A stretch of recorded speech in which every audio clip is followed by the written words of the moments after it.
अस्सलाम वालेकुम। Lecture 107 pre 74 post D part last part करते हैं। प्लान सुन लें। एक क्वेश्चन करवा रहा हूँ एनपीओ वाला रिस्ट्रिक्टेड फंड मेथड के साथ, रिस्ट्रिक्टेड मेथड के साथ। ठीक है जी। आधे घंटे में हो जाएगा सवाल, चूँकि हमने किया हुआ है। उसके बाद आपको कैपिटल मेंटेनेंस का कॉन्सेप्ट दूंगा फ्रेमवर्क के चैप्टर में। और नहीं, टेस्ट वाला सवाल डिस्कस नहीं कर रहा आज। हाँ जी, वो मैं अर्ज़ कर रहा हूँ कि उसको मैं आपके साथ डिस्कस करूँगा।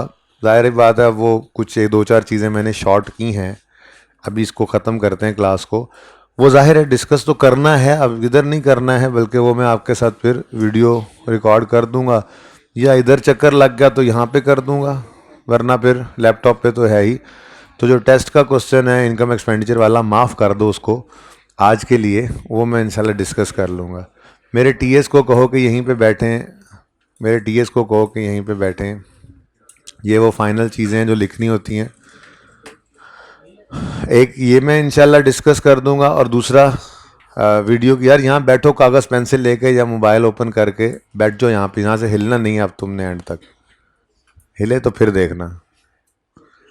लिख लो यहाँ पे, ये टेस्ट नंबर जोन सा भी था, वो एनपीओ वाला क्वेश्चन जो नहीं दिया था, जो हमारे बुक का पास पेपर आखिरी भी है, रिसेंट ये है।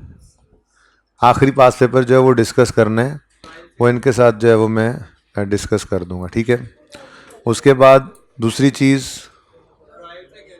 बेटा, वो उसकी एडजस्टमेंट डिस्कस करनी है, वो करा के ही भेजूंगा। ठीक है।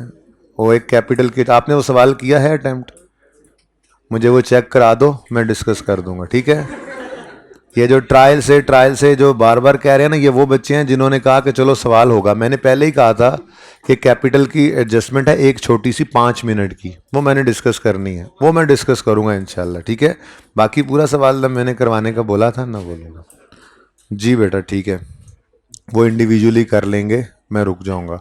अच्छा जी, सुने, पास पास पेपर का जो लास्ट क्वेश्चन है एनपीओ के चैप्टर का, वो, और इस एनपीओ के चैप्टर की जो रिमेनिंग थ्योरी होगी, मैंने प्रैक्टिकली तो सारा करवा देना है आपको आज। दूसरा मेथड भी जो अभी टेस्ट नहीं हुआ हुआ, ना ही स्टेटमेंट चेंज नेट एसिड्स अभी टेस्ट हुई है, लेकिन वो भी हमने बनाना सीख ली थी। ठीक है ना, एहतियातन। जो छोटी मोटी थ्योरी है, अव्वल तो जितनी काम की थ्योरी थी मैंने थोड़ी बहुत आपको पढ़ा दी थी। इन्वेंट्री का बताया था, फिर फंड्स और कॉन्ट्रीब्यूशन की टाइप्स बताई थी। फिर भी एक बार मैं गो थ्रू करूंगा उस चैप्टर को। उसके लिए मुझे यहाँ पे आके ये कैमरे की रिकॉर्डिंग करने की भी ज़रूरत नहीं है, वो सिंपली मैं स्क्रीन रिकॉर्डिंग में आपके साथ चैप्टर डिस्कस कर लूँगा, अगर कोई चीज़ ज़रूरत महसूस करूँगा उसके अंदर। ठीक है। उसके अलावा मेरा नहीं ख्याल कोई चीज़ रह गई है। स्टिल अगर मुझे कुछ लगेगा कि ये भी बता देना चाहिए, बच्चों को बाद में जहन में आ जाता है, तो वो मैं फिर लैपटॉप पे रिकॉर्डिंग करके, क्योंकि यहाँ पे तो नहीं होऊंगा मैं, लैपटॉप पे रिकॉर्डिंग करके वो मैं आपके साथ शेयर कर दूंगा अगर ज़रूरत पड़ेगी तो। ठीक है ना, इसलिए रिलैक्स रहिएगा, कुछ रहेगा तो इंशाल्लाह कर लेंगे। अच्छा जी, ये क्वेश्चन हमने किया था, इस क्वेश्चन को अब नए सिरे से करते हैं, नए जज्बे से करते हैं। और एक छोटी सी चीज़ जो यहाँ पे आपके साथ मैं डिस्कस भी करूँगा, वो भी सुन लीजिए।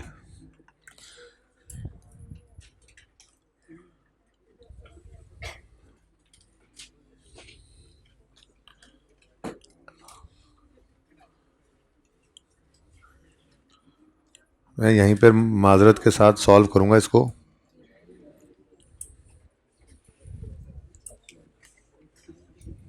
जी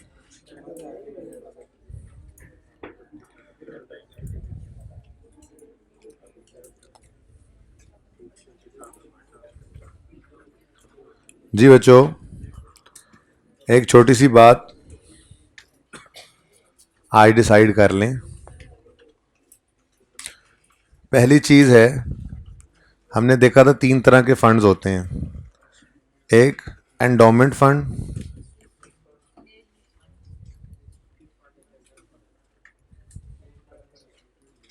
ठीक है जी। और एंडोमेंट फंड ज़रा अलग थलग इसलिए रख दिया जाता था क्योंकि इसकी ज़रा नेचर ये डिफरेंट थी कि इसके असल प्रिंसिपल को कभी नहीं छेड़ा जाता। ठीक है। और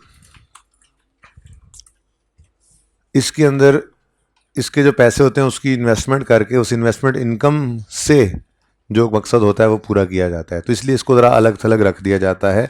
ये एंडोमेंट फंड नज़र आया करता है हमेशा separately in statement of changes in net asset. Okay, बल्कि मैं यूं कह देता हूं, आसान कर देता हूं ज़रा, इन फंड्स, फिर उसके बाद देख लेंगे, ठीक है, कि कैसे प्रेजेंट करना है। दूसरा फंड हमने पढ़ा था जनरल फंड, और जनरल फंड में आपके सारे अनरिस्ट्रिक्टेड, इसको अनरिस्ट्रिक्टेड भी कहते हैं ना, ठीक है, सारे अनरिस्ट्रिक्टेड जो कॉन्ट्रीब्यूशंस वगैरह होते हैं और सारे दूसरे खर्चे जो हैं वो इसी को ही चार्ज हो रहे होते हैं, इनकम एक्सपेंडिचर से रूट होकर सरप्लस यहाँ पे आता है, ठीक है। और अगर कोई स्पेसिफिक फंड क्रिएट करें आउट ऑफ जनरल फंड तो वो भी यहाँ से निकल कर स्पेसिफिक फंड बन जाता है, ठीक है जी। ये भी कहाँ नज़र आता है, इन फंड्स, ठीक है जी। तीसरा था जी रेस्ट्रिक्टेड फंड्स, थोड़ा सा गंदा गंदा लिखा गया, जरा दोबारा लिख लेता हूँ। रेस्ट्रिक्टेड फंड्स, जो क्वेश्चन पिछले में ट्रीटमेंट किया था ना, मतलब जो पहले किया था उसको थोड़ा सा चेंज कर रहा हूँ, ठीक है। थोड़ी बात भी बढ़ा रहा हूँ। फ्यूचर एक्सपेंसेस के लिए कोई फंड मिल गया, क्या मतलब, ऐसा भी तो हो सकता है कि कोई काम आपने कर लिया हो या इसी साल कर लेना है तो उसके लिए आपको कोई फंड मिला है, तो वो तो सिंपली आप इनकम एक्सपेंडिचर में फेंकोगे ना, ठीक है। लेकिन कोई कभी कभी ऐसा होता है, जैसे आई पेशेंट फंड था, ठीक है, तो फ्यूचर एक्सपेंस के लिए आपको आज पैसे मिल गए, या आपको रिस्ट्रिक्टेड फंड मिला है फॉर एक्विजिशन या कंस्ट्रक्शन ऑफ, आसान कर लेते हैं, फॉर डेप्रीशिएबल एसेट, ठीक है। और रिस्ट्रिक्टेड फंड मिल जाए for uh non depreciable asset, ये भी तो हो सकता है, for uh non depreciable asset. और तीसरा वो जो मैं अभी बोल रहा था कि आपने अपने जनरल फंड से, अपने ही जनरल फंड से कुछ पैसे निकाल के स्पेसिफिक फंड में रख लिए, ठीक है, तो ये ये हमने, चल पड़ा यार,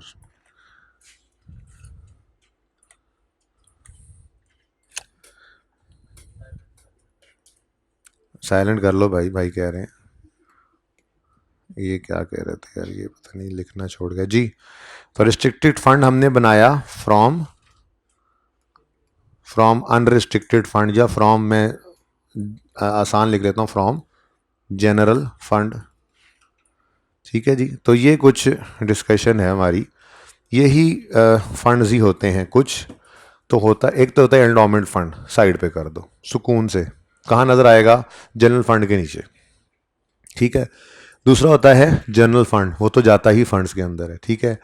तीसरे होते हैं रिस्ट्रिक्टेड फंड्स। अब रिस्ट्रिक्टेड फंड्स जो हैं वो 3 तरह के होते हैं, मैंने वैसे यहाँ पे 4 लिख दिए जो एनपीओ के स्टैंडर्ड्स के अंदर बातें लिखी हुई हैं, ये थोड़ा सा ना पढ़ के आपके लिए चीज़ें आसान आसान कर देंगी, इसलिए कहा कि ज़रूरत तो नहीं है आपको थ्योरी की, फिर भी मैं एक नज़र देख लूँगा, अगर महसूस करूँगा कि वो थ्योरी आपको ढेर सारी गो थ्रू करवानी है कहीं से, तो वो मैं खुद करवा दूंगा, वरना एमसीक्यूज़ के पॉइंट ऑफ व्यू से जितनी बात ज़रूरी थी शायद वो हमने कर लिया, या अगर ज़रूरी समझूंगा तो मैं खुद ही मैसेज करके आपको वीडियो शेयर कर दूंगा, ठीक है।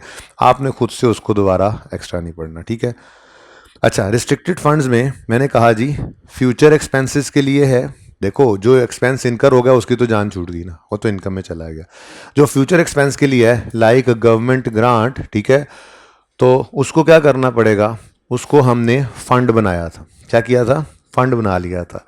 अब अकाउंटिंग स्टैंडर्ड जो हैं नॉन प्रॉफिट ऑर्गेनाइजेशन के, वो इनको थोड़ा सा ना बाइफरकेट कर देते हैं, वो कहते हैं कि अगर आपने फॉर अ डेप्रीशिएबल एसेट कोई फंड रिस्ट्रिक्टेड दिया है एनपीओ को, तो फिर एनपीओ को चूंकि उसे ख़त्म करना होता है लाइक एसेट, तो उसको कहाँ पे प्रेजेंट कर दे, लायबिलिटीज़ में।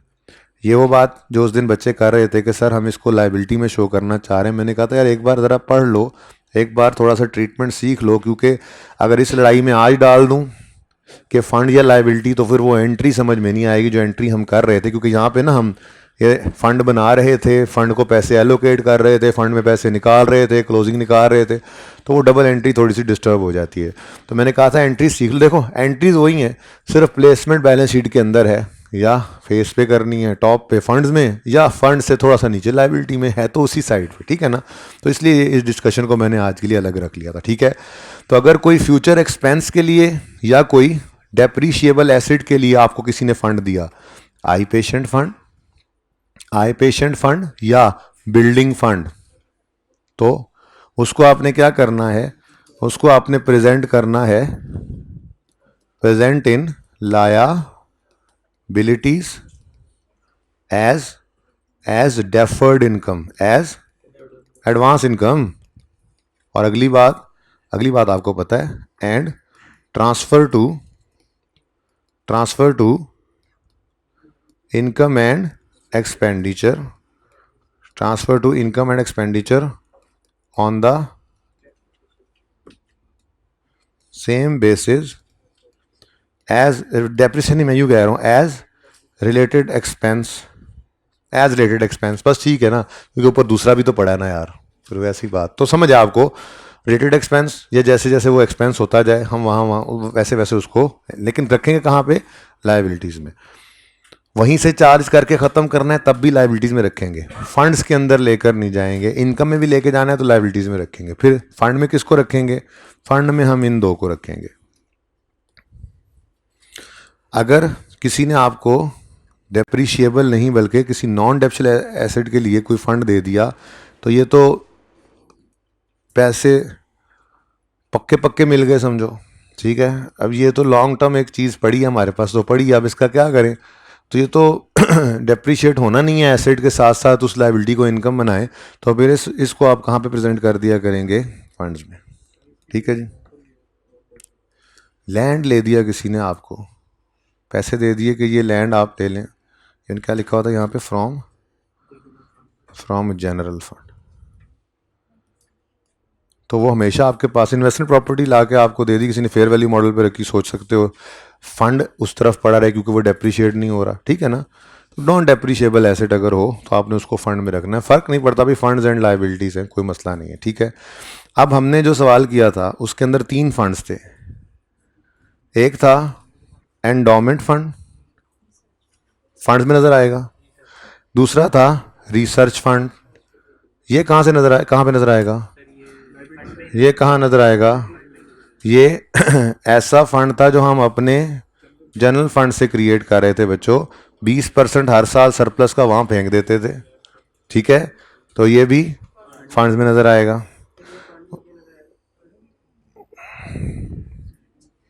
मैंने यहाँ पे लिखा कि अगर आपने अपने जनरल फंड्स में से कोई रिस्ट्रिक्टेड फंड क्रिएट किया, यानी आपने अपने जनरल फंड में से कुछ पैसे निकाल के अलग रख दिए कि इस काम के लिए सिर्फ इस्तेमाल करेंगे। मिसाल के तौर पे आपने कहा कि जी बच्चों की स्कूल फ़ीस जो है ना वो हमने देनी करनी है, इतने बच्चों की आपने डिसाइड कर लिया। अब वो बच्चों को फ़ीस देने का वक्त आया और आपके फ़ंड के पैसे ही ख़त्म हुए पड़े हो, कहीं और लग जाएं, तो उससे आपने बेहतर समझा कि क्या करें, अपने जनरल फंड से पैसे निकाल के अलग करके रख लें इनके लिए। तो एक रिस्ट्रिक्टेड फंड आपने बनाया है आउट ऑफ जनरल फंड्स, तो उसको कहाँ पे रखोगे, फंड्स के अंदर ही। तो यहाँ पर मामला ये था, रिसर्च फंड में क्या हो रहा है, वो कह रहा है जी 20% of the surplus of each year is transfer to allocated to, तो ये सरप्लस ने कहाँ जाना होता है, जनरल फंड में जाना होता है, तो आप उसी में से समझो रिस्ट्रिक्टेड फंड ही क्रिएट कर रहे हो, ठीक है। और हॉस्पिटल बिल्डिंग फंड के कंट्रीब्यूशन जो रिसीव हो रहे थे वो कंस्ट्रक्शन ऑफ बिल्डिंग के लिए थे, चाहे को बच्चा पहले फंड में रख भी ले, लेकिन जिस दिन इसको बिल्डिंग को डेप्सिट करना शुरू करना है फिर तो लाइबिलिटीज में डालना ही पड़ेगा, तो फिर ये जो है वो रखना ही वहीं पर ही शुरू कर दिया करें शुरू से ही, ठीक है। तो हमारा एंडोमेंट फंड और रिसर्च फंड फंड्स में नज़र आएगा, जबकि हॉस्पिटल बिल्डिंग फंड जो है ये लाइबिलिटीज़ में नज़र आएगा। इसका मतलब ये हुआ कि हम जो statement of change in net assets बनाएंगे उसमें फिर हम हॉस्पिटल फंड को नहीं डाला करेंगे।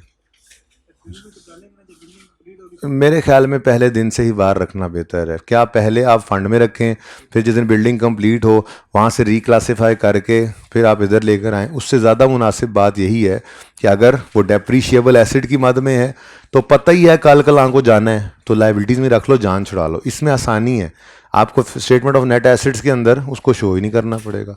जब जब पैसे आया करेंगे तब तब आप उस लाइबिलिटी को बढ़ाते जाया करना, cash debit liability credit, cash debit liability credit, cash debit liability. और बिल्डिंग बन रही है, वो कैश जो डेबिट हो रहा था, ठीक है, उसको यूज़ करते जा रहे हो, CWIP debit cash credit, CWIP debit cash credit. उधर बिल्डिंग बन गई, CWIP कंप्लीट हो गई, CWIP क्रेडिट करके बिल्डिंग डेबिट किया, अब बिल्डिंग को डेबिट किए जाओ और उस लाइबिलिटी को इनकम बनाए जाओ, तो ज़्यादा मुनासिब है। बेहतर है कर लेना चाहिए, ठीक है, बेहतर है कर लेना चाहिए, लेकिन ना भी करें तो काम चल जाएगा, ठीक है। असल में ना बात यह है कि आपको ये देखना पड़ता है, मैचिंग करनी होती है ना, कि आपने फिक्स्ड एसेट को भी तो नॉन करंट एसेट्स में शो किया हुआ है, हालांकि उसमें से कुछ अगले साल एक्सपेंस बन जाएगा, कुछ उससे अगले साल बनेगा। तो फिर इसके ऊपर स्टैंडर्ड ने इस तरह की डिस्कशन नहीं की हुई है कि लॉजिकल यही है कि अगर वो एसेट पूरा नॉन करंट एसेट्स में पड़ा है और आहिस्ता आहिस्ता डेफिसिट हो रहा है, तो इस लाइबिलिटी को भी सारी नॉन करंट के अंदर रख लो, ठीक है। और ये लेकिन अगर ICAP ने भी अपने सॉल्यूशंस के अंदर, जो हमने वो बेल वाला सवाल किया था, आपने देखा था, उसने गवर्नमेंट ग्रांट को, हालांकि वो लाइबिलिटी थी, अलग अलग नहीं किया था, ठीक है। लेकिन कोई बात नहीं, आप कर भी देंगे तो इस लाइबिलिटी को इस तरह से करने से कोई हर्ज नहीं है, पर मेरे ख्याल में तो काम बढ़ाने की बजाय सिंपल ही रख लें, ठीक है। मैंने यही अर्ज़ किया उनको कि आप पहले दिन ही लाइबिलिटी बना लें जब 2 रुपये भी रिसीव हुए उसके। अब वो लाइबिलिटी में पड़ा रहे या फंड में पड़ा रहे, फ़र्क क्या है, छेड़ना तो उसको है नहीं, पड़ा तो लाइबिलिटी साइड पे है ना, ये आपके लिए आसानी है, ठीक है। अच्छा, तो इसका मतलब ये हुआ कि अब आपने जो statement of change net assets बनाई थी, ठीक है, उसको थोड़ा सा खुद से चेंज करना है, रिक्लासीफाई करना है। मैं जिस तरह बनाऊंगा इस तरह से बनानी है, सिर्फ फ़र्क जो है वो मैं बता दूंगा। वो फ़र्क ये है कि यहाँ पे मल्टी कॉलम इनकम एक्सपेंडिचर हम बनाएंगे, वहाँ से सिर्फ एक फिगर जानी है, जबकि उस दिन इनकम एक्सपेंडिचर एक ही था, तो फिर कुछ चीज़ें डायरेक्ट जा रही थी, बस उसमें से बिल्डिंग फंड का कॉलम आपने निकाल देना है। कैसे करेंगे वो मैं बता दूंगा आपको।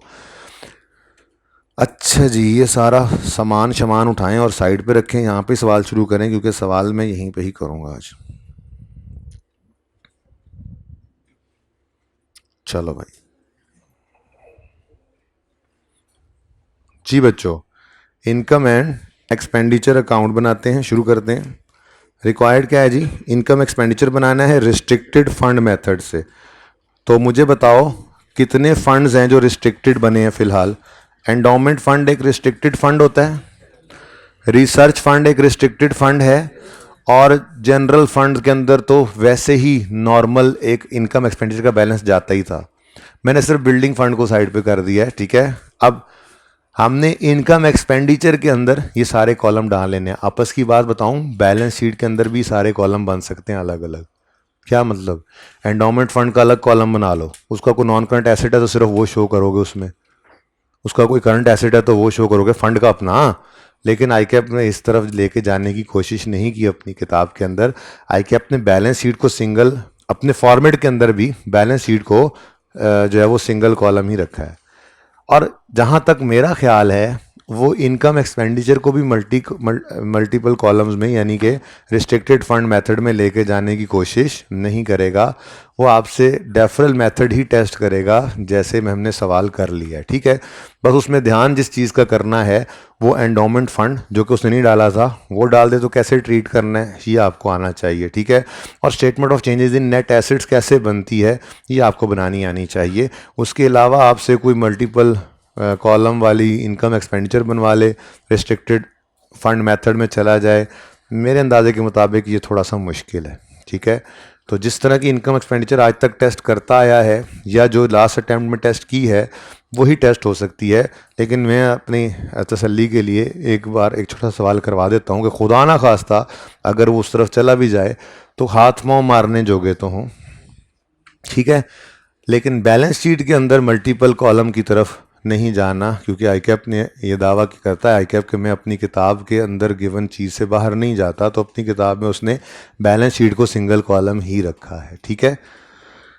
तो अब देखें जी, आज हमारा इनकम एंड एक्सपेंडिचर अकाउंट बनेगा। बड़ा खूबसूरत नया नकोर, ज़िंदगी में कभी ऐसा नहीं बना वैसा बनेगा। Mehtab welfare hospital. हाँ भाई, सवाल मैं देखता हूँ थोड़ी देर में, अगर हो सका तो फिर आगे बाकी उधर करने लग जाएंगे। Mehtab welfare hospital, income and expenditure account,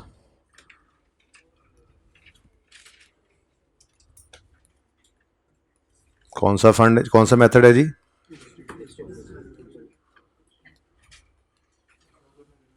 नहीं, आपके लिए शो कर रहा हूँ।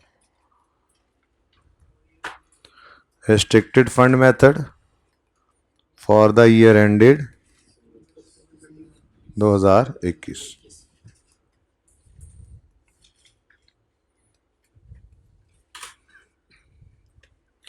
अच्छा जी, अब मुझे बताएं, सबसे पहले जो आम वाला होता था वो कौन सा होता था? सारे जहान की इनकम्स और एक्सपेंसेस नेट होके कहाँ जाते थे? जनरल फंड में ना। तो फिर इसका एक कॉलम बना लो सबसे पहले, सबसे पहला कॉलम ही इसका बना लो, जनरल फंड। अपने आसानी के लिए जनरल फंड लिखा है आपने, वरना तो स्टैंडर्ड ने इसका नाम तो रिस्ट्रिक्टेड फंड यूज़ किया हुआ है ना, अनरिस्ट्रिक्टेड फंड, ठीक है। ओके, उसके बाद मैंने आपको कहा फंड के अंदर और क्या जाएगा? Endowment fund. एक चीज़ क्या है जी और? Endowment fund. और तीसरा है, ऐसे नहीं बनाना फंड, तीसरा रिसर्च फंड।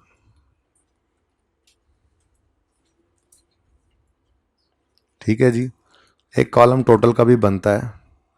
बहरहाल वो आप अगर कहेगा तो कम से कम टोटल का कॉलम तो नहीं बनवाएगा, वैसे नहीं इस तरह जा सकता जहाँ तक मेरा अंदाज़ा है। बाकी भाई वही काम है यहाँ पर, इनकम्स और एक्सपेंसेस।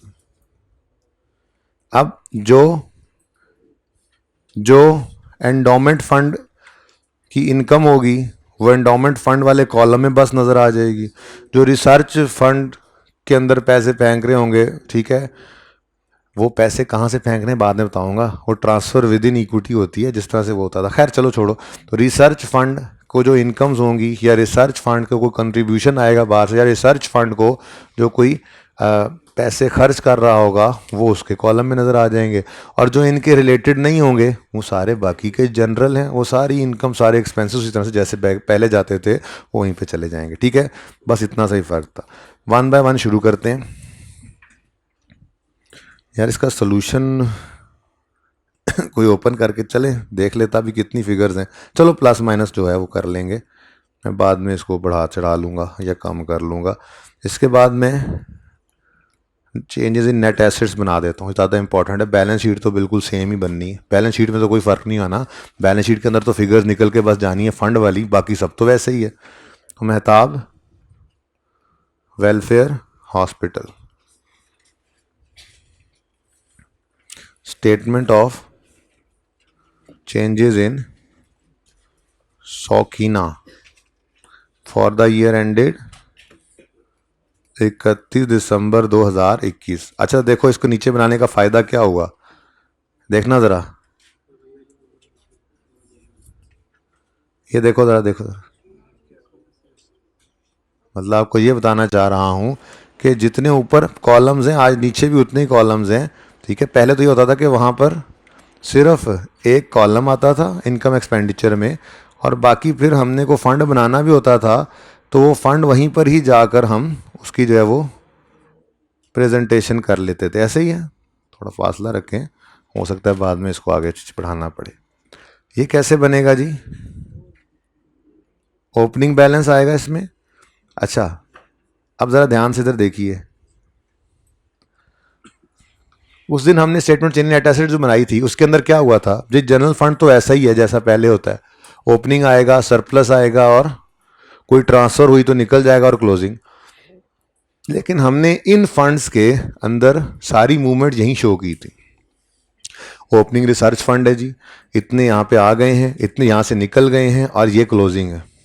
ठीक है ना, और कोई अगर ट्रांसफ़र है तो वो भी यहीं पे है। ठीक है, लेकिन अब हमने यहाँ से सरप्लस की फिगर उठानी है या डेफिसिट की फिगर उठानी है, और ओपनिंग के बाद यहाँ पे ऐड करनी है, और फिर वो क्लोजिंग पे पहुँच जाएगा। ठीक है ना, सवाल में इतना डाटा नहीं है कि मैं बहुत तफसीली कोई यहाँ पे सेम जेन्युइन नेट एसेट्स बना सकूंगा, लेकिन आपको फॉर्मेट समझा रहा हूँ मैं कि अगर वो बनवा ले तो आपको पता हो कि कौन सी चीज़ कहाँ जानी है। ठीक है, चलो शुरू करते हैं जी।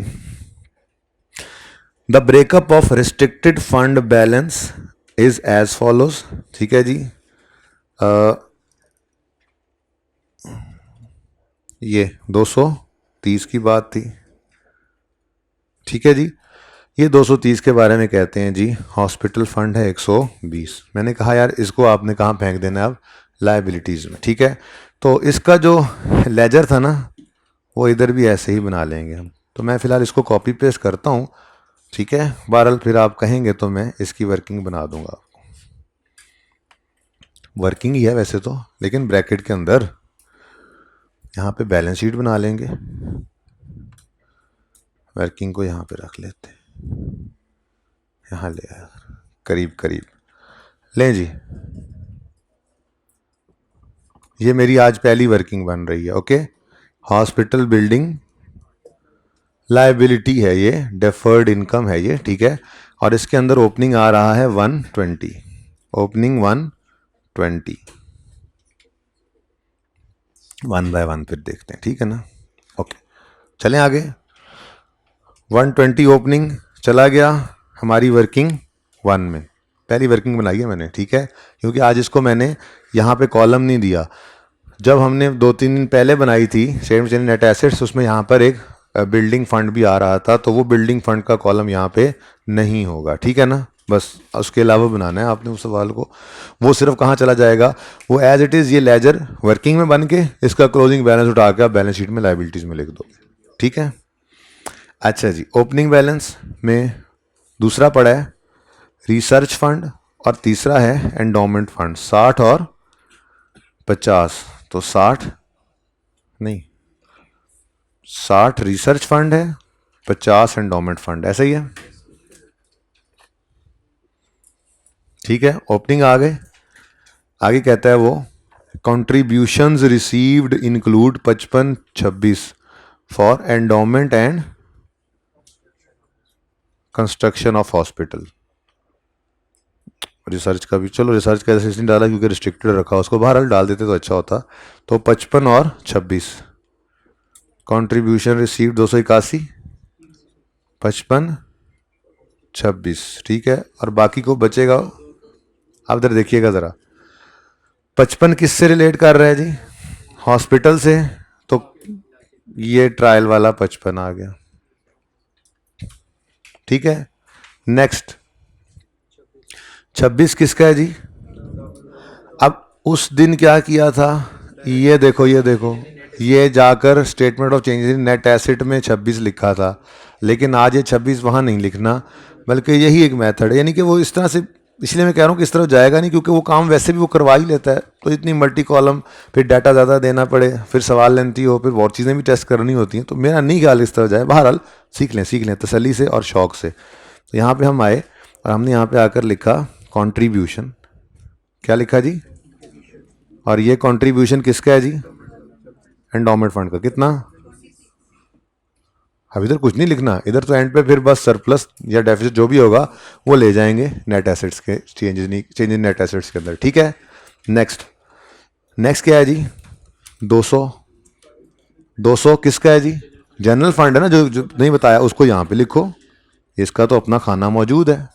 कंट्रीब्यूशन भी एक ही बार लिखा, बस ऐसे ही किसी और फंड का आ जाए, 3-4 आ जाए, आप तरतीब से लिखते जाओ। बस डाटा गिवन होता है, सिर्फ लिखना होता है और कुछ भी नहीं, सिर्फ एक सवाल सामने से गुजारना था और कुछ भी नहीं है इसमें। ठीक है, नेक्स्ट एडजस्टमेंट 1 हो गई है, एडजस्टमेंट 2 हो गई। वर्किंग 1 में फेंक आया हूँ, ये 55, 55-26 और 200। 55 वो लेजर में, ये 26 और ये 200, तीनों मैंने फेंक दिए। ठीक है, ठीक है हजरत, उठ जाए, हजरत को उठा दो, संगे खैर दे। Okay, number 3, invest the other income includes investment income of 6 million which is externally restricted to be added to principal of endowment, there is no other restriction. जी 15 में से इधर देखो देखो देखो, बहुत एंजॉय करोगे आप। 6 एंडोमेंट का, 9 बाकी। अब वहाँ कुछ नहीं जाएगा, इधर आके लिखो अदर इनकम, इन्वेस्टमेंट इनकम लिख दो यार। बेसिकली ना इसको मुझे अदर इनकम लिखना नहीं चाहिए था, इन्वेस्टमेंट इनकम ही लिखना चाहिए था। खैर छोड़ो, कोई बात नहीं। तो मैं यहाँ पे लिख रहा हूँ अदर इनकम। देख तो लो ज़रा, देख तो लो एक बार। यहाँ पे मैं अगर लिख दूँ अदर इनकम, और यहाँ पे मैं लिख दूँ 9, और यहाँ पे लिख दूँ 6, तो बात तो वही हो गई ना। वो एडजस्टमेंट सवाल बस ज़रा पता है आपको, फिर तेज़ी में ऐसे ही बनते हैं। वो चेंज किया था ना उसी दिन खड़े खड़े, हो ये लिखना भूल गया, चलो इन्वेस्टमेंट इनकम की बजाय मैंने लिख दिया अदर इनकम। ठीक है ना, कोई नहीं। नेक्स्ट। इजी है ना ये काम, काम मुश्किल नहीं होता, सिर्फ बस आप हवास पे सवार कर लेते हैं, कुछ भी नहीं होता। ठीक है, बस डाटा गिवन होगा, लड़ाई कर लेनी है। During the year MWH also received construction material having fair value of 65 million for the hospital building which has not been recorded in the books. अब इसने कोई नहीं आना इनकम एक्सपेंडिचर में। ठीक है, इसकी एंट्री हमने सीखी थी capital work in progress debit working 2 पकड़ लो। ये मैं बता रहा हूं कि कैसे आपकी तरतीब से वर्किंग्स बनती जा रही हैं। ठीक है ना,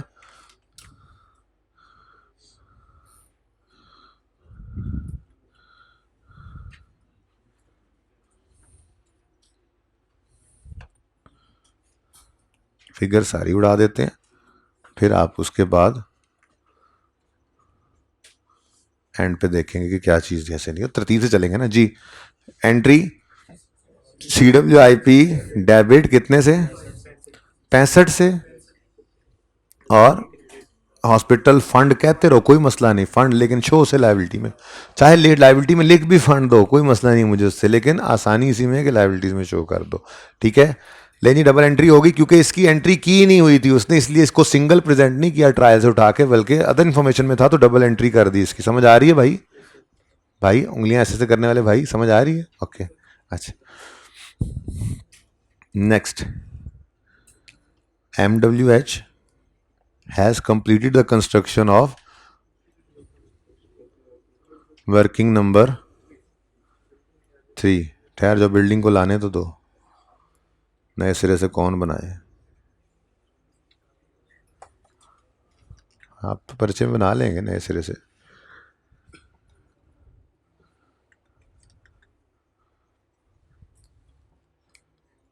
ही करने की कोई ज़रूरत नहीं है, अभी 1 मिनट में सही हो जाएगी। ही हू करने लग जाते हैं।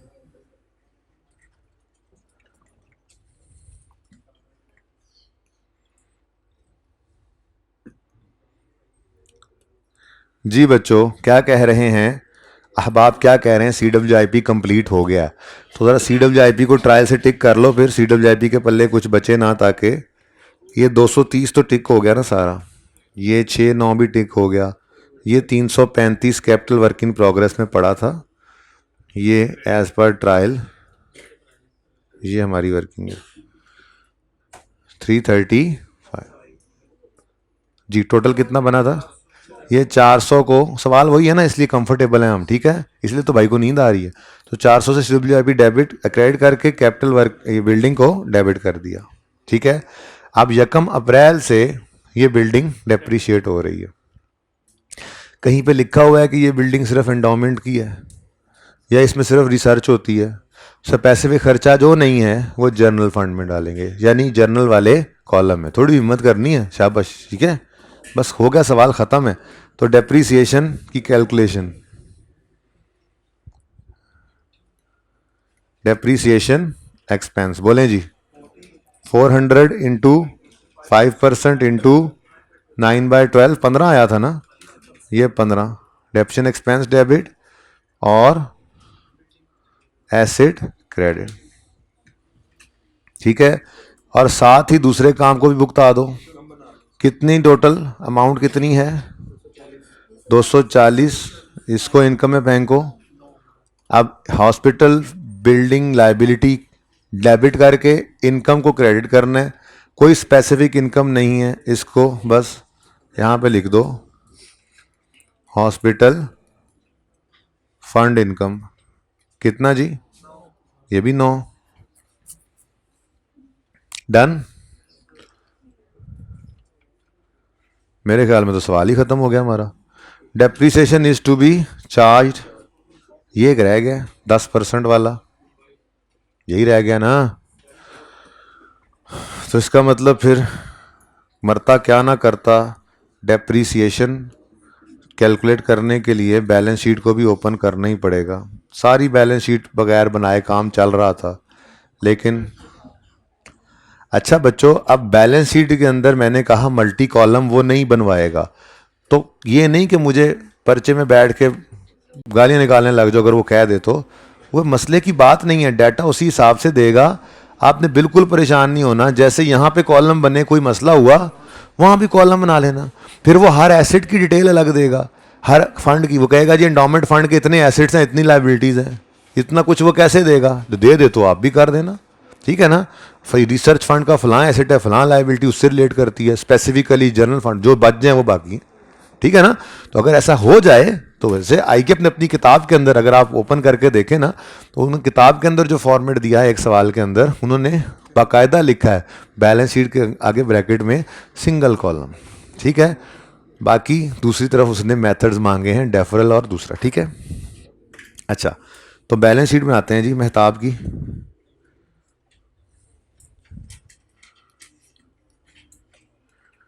Mehtab welfare hospital, statement of financial position as on 31 December 21। Funds and liabilities में फंड्स, उसके बाद आज जनरल फंड भी स्टेटमेंट नेट एसेट्स बना रहे हैं, यहाँ ना करना ओपनिंग प्लस सरप्लस, कोई ट्रांसफर ट्रूंसफर जो भी करना है वो भी एक रह गया। सच्ची ट्रांसफर से याद आया, अस्तगफिरुल्लाह, ये भी रहता है, ज़रा याद करा देना मुझे क्लोज करने से पहले। अच्छा, फंड्स के बाद लाइबिलिटीज, लाइबिलिटीज के बाद एसेट्स, एसेट्स में नॉन करंट एसेट्स,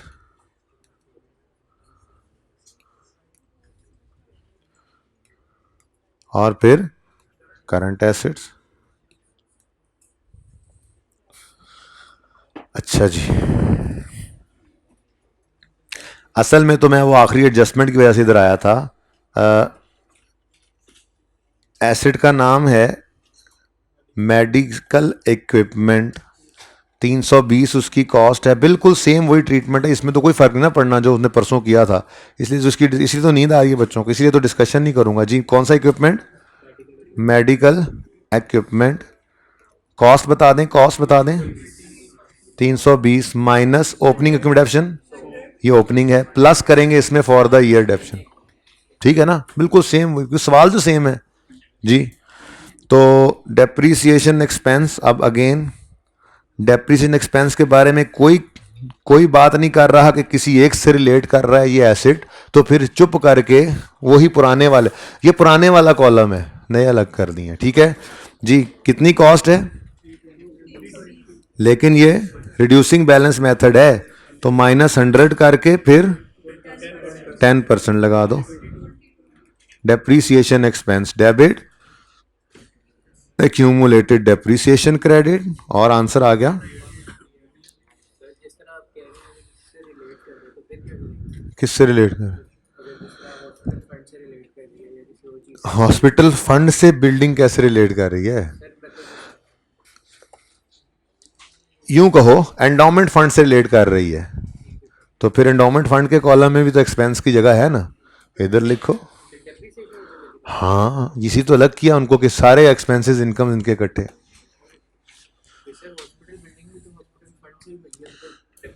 बेटा मैं हॉस्पिटल बिल्डिंग की तो बात ही नहीं कर रहा, मैं ये कह रहा हूँ कि जिस एसेट के बारे में कहेगा वो एंडोमेंट से रिलेटेड कर रहा है उसकी बात कर रहा हूँ। यहाँ पे तो हॉस्पिटल बिल्डिंग की बात आप क्यों कर रहे हैं? हॉस्पिटल बिल्डिंग को मैंने इसलिए जनरल में रखा है, नहीं समझ रहे, ठीक है। हॉस्पिटल इक्विपमेंट किससे रिलेट करता है? हॉस्पिटल से ही करता है। एंडोमेंट फंड से हॉस्पिटल इक्विपमेंट का क्या काम है? एंडोमेंट फंड का एसेट अपना होगा, को अलग होगा, कोई इन्वेस्टमेंट प्रॉपर्टी रखी हुई मिसाल के तौर पे, बात समझ रहे हो, तो उसी को अलहदा शो कर दोगे आप, यही तो कह रहा हूँ वो लेकिन बैलेंस शीट में मल्टी कॉलम होगा, और फिर डेप्शन होगी तो वो फिर इनकम एक्सपेंडिचर के अंदर इसका अपना कॉलम मौजूद है, तो वो स्पेसिफिक करा दे। अगर कोई इनकम एक्सपेंस तो स्पेसिफिक कर लो, जैसे अभी हमने किया भी है। ये स्पेसिफिक है इसके, ठीक है।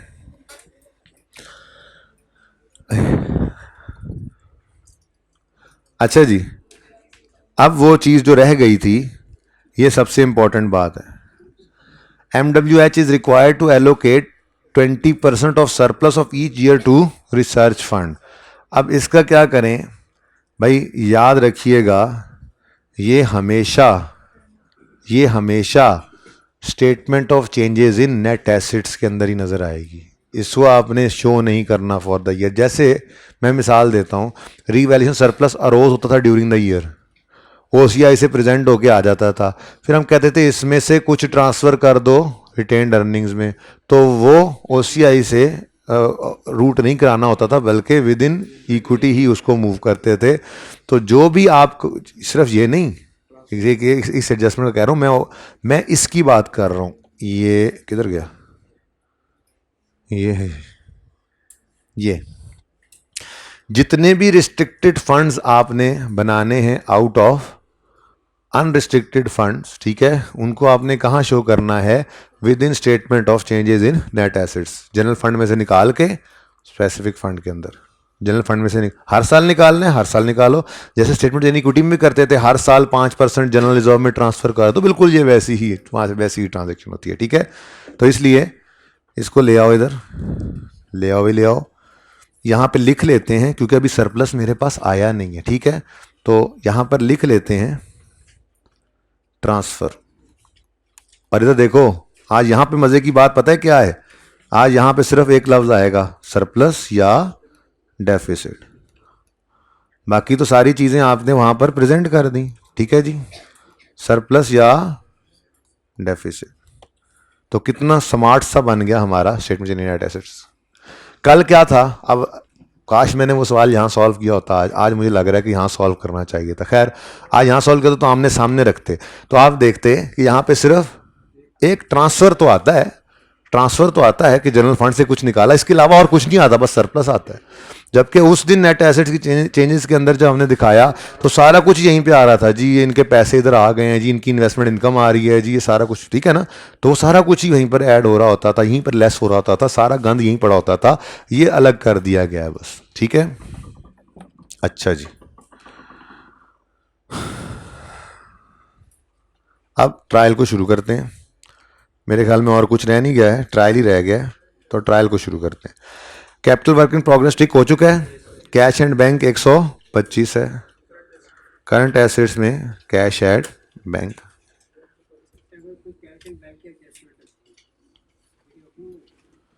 फिर ये अनएडजस्टेड क्लोजिंग होता है। कैश एंड बैंक तो कभी भी जिंदगी में ओपनिंग अज्यूम करना ट्रायल में, अगर ट्रायल क्लोजिंग है तो, क्योंकि कैश एंड बैंक ऐसा अकाउंट नहीं है जिसमें सारा साल एंट्री नहीं पड़ती मेरे दोस्त, ये तो सारा साल सबसे ज़्यादा एंट्रीज इसी में पड़ती हैं। गलत क्लोजिंग हो सकता है, बिल्कुल हो सकता है। अच्छा जी, next, closing inventory of medicine supplies 14 रुपये, करंट एसेट्स में स्टॉक मेडिसिन जी 14। वर्किंग्स को आज थोड़ा सा इधर ले आए, जगह बन गई है खुली डुल्ली। ओ, इतना जज्बाती हो के नहीं, ये वाला इरेजर मुबारक।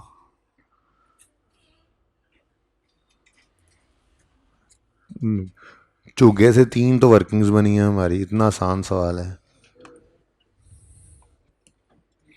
इसको वर्किंग 2 वर्किंग 3 कह लें। अच्छा जी, स्टॉक हो गया। नेक्स्ट, टेंशन हो गई थी ना, जगह तंग हो गई इसलिए। नेक्स्ट हो गया जी, तीनों टिक हो गए।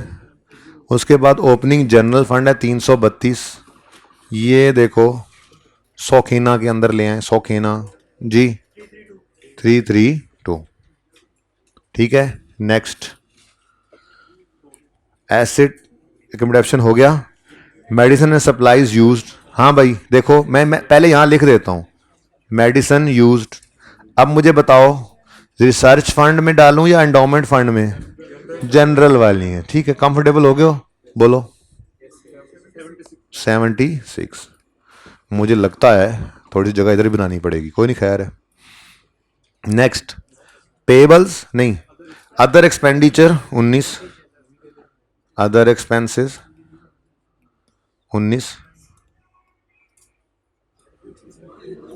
अच्छा बेटा इंसान बने, ठीक है, क्यों अपने आप पे से बाहर हो जाते हैं आप लोग। अच्छा जी नेक्स्ट, पेबल्स प्लीज, पेबल्स 17, नहीं भाई 17 लिखूंगा मैं तो। नेक्स्ट, रिसर्च कॉस्ट, शुक्र है कुछ तो आया, रिसर्च का भी खाना खाली पड़ा था, आपने लड़ पड़ना था। तो रिसर्च कॉस्ट जी, लेकिन अगला रोला जो पै गया।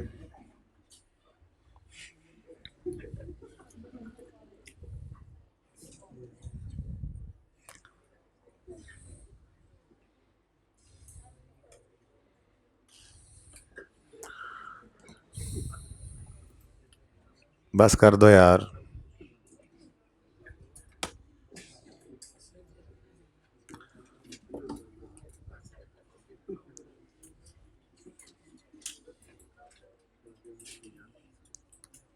जी रिसर्च कॉस्ट 33।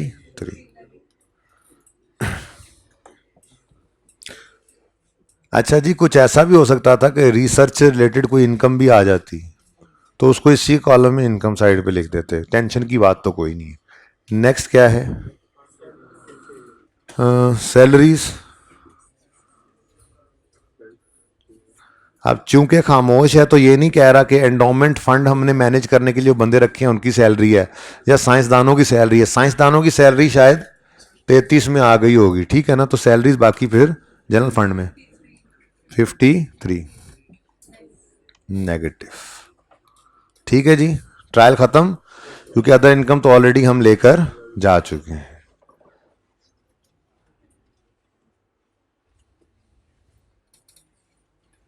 तो स्केल स्केल ले जाना पर्चे में।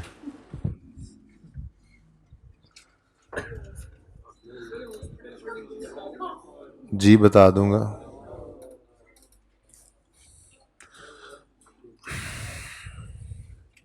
जी बेटा, जनरल फंड सरप्लस है या डेफिसिट है? कितना? 33 का सरप्लस।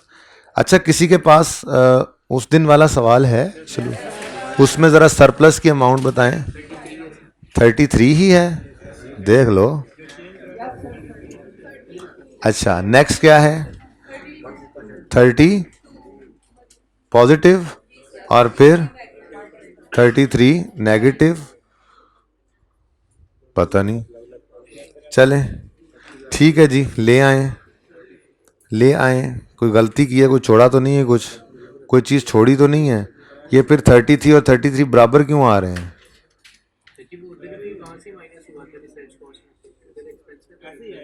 अच्छा वो फिर राउंडिंग का कोई डिफरेंस है?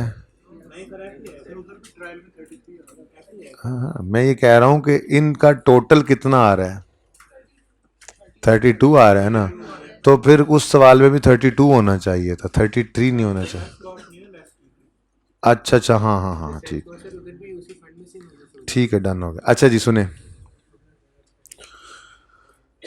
सरप्लस 33, एंडोमेंट फंड में सरप्लस 32 और रिसर्च फंड में एक्सपेंस 33, ठीक है। उसके बाद उसने ये कहा कि 20% सरप्लस का, जनरल फंड के सरप्लस का ट्रांसफर कर देना एंडोमेंट फंड में, ऐसे ही है। तो 33 का 20%, 7 ही कर दो फिर, 7 7, ठीक है। और कुछ? ये लॉस था, वो ही हम तो लॉस ही कहेंगे ना, हम एक्सपेंस क्यों कहेंगे? अच्छा भाई बस कर देते हैं, अगर आप लोगों ने नहीं पढ़ना तो, जिसने नहीं पढ़ना चला जाए। मैंने तो जो पढ़ाना है वो पढ़ाना है ना यार, इतना सारा दिन लगाया, एंड पे क्यों मुझे ऐसे वो आपने तंग करके जाना है, परेशान। जी बोले।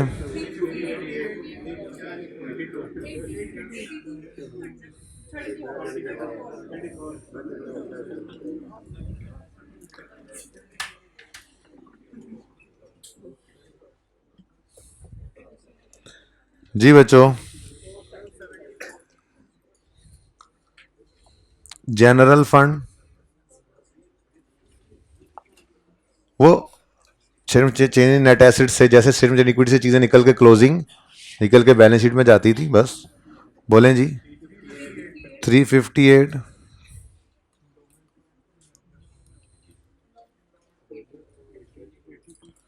Endowment fund 82।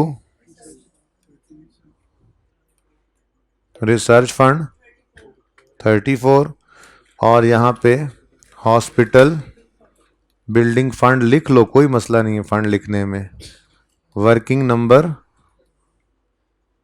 वर्किंग नंबर कौन सा था इसका? वर्किंग 1 थी जी, बिल्कुल।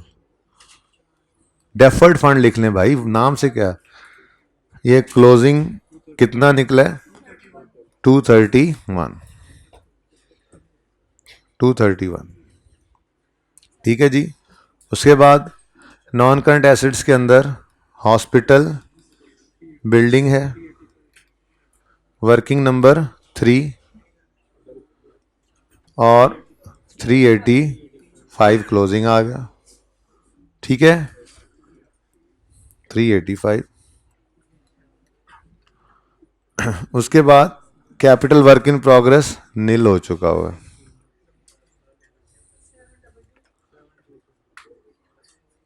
722। और उस दिन कितना टोटल था?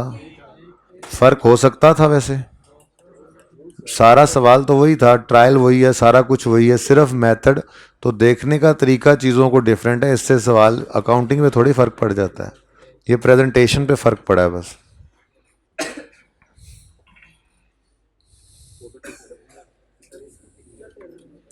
जी वही कोशिश कर रहा हूँ कि आप पिक्चर ले लें इसकी।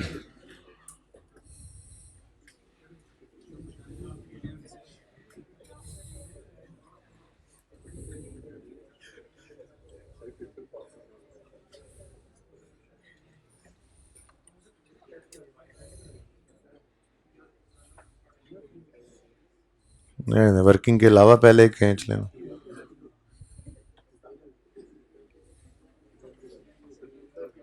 भाई इसको नहीं देखना, ये पुराना सवाल था, मतलब इसके अलावा की पिक्चर लेनी है। ये इनकम एक्सपेंडिचर है रिस्ट्रिक्टेड फंड मेथड के साथ। दूसरा अनलकीली मेरे पास नहीं है, वो आप लोगों के पास आपके रजिस्टर्स में मौजूद है। वो डेफरल मेथड है जो आज तक हम करते चले आए हैं, ठीक है। एक चेंज आपके सोल्यूशन में जो करना है आपने, जो हमने किया था, वो ये है कि आपने यहाँ पर जो एक कॉलम डाला हुआ था ना हॉस्पिटल फंड का, उसको काट देना है। और रिसर्च, ये वो जो हॉस्पिटल फंड यहाँ लिखा उसको यहाँ से काट के लायबिलिटी में लिखना है। फिगर वही रहनी है, इस पर कोई फर्क नहीं पड़ना, नहीं जरूरत, चलेगा।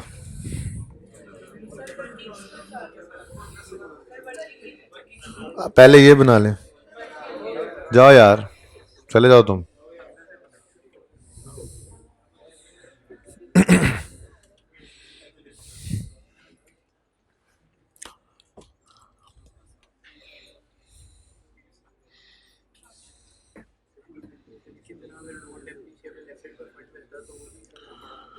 उसकी तो मजबूरी है, वो पड़ा रहता, लेकिन उसको फिर रखते कहाँ पे? उसको रखते रिसर्च फंड के नीचे। नहीं, उसको फंड में ही रखते हैं पक्का पक्का। वो बेसिकली ना यार, आप समझ नहीं रहे हो। बेटा प्लीज चुप करें, आप लोग थीम नहीं समझ रहे हो। जो पैसे हमारे पास आ गए हैं वो हमारे ही हैं, उसको इनकम से गुजार के जनरल फंड में डाल के यूज करो, या उसको फंड में रखे रखो और यूज करो, ठीक है ना। अब रिस्ट्रिक्टेड है चूंकि, और नॉन डेप्रिशिएबल एसेट से रिलेटेड है, तो सरप्लस से गुजार के फंड में लाने की, जनरल फंड में लाने की बजाय उसको अलग से ही रखे रखो फंड में। मसला क्या है? पैसे तो आपके पास आ गए, आप डेबिट को यूज कर रहे हो, क्रेडिट को नहीं यूज कर रहे हो। उसके एंट्री के डेबिट को आप यूज कर रहे हो, कैश आपके पास आ गया ना, आप उस कैश को यूज कर रहे हो।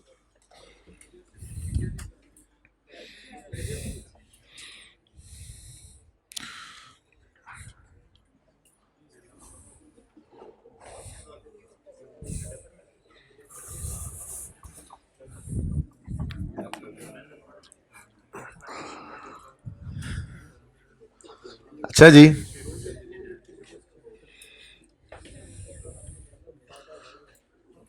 ये एक चैप्टर है पूरा आपका रहा हुआ, आप लोग टाटा बाय बाय जाएं करें।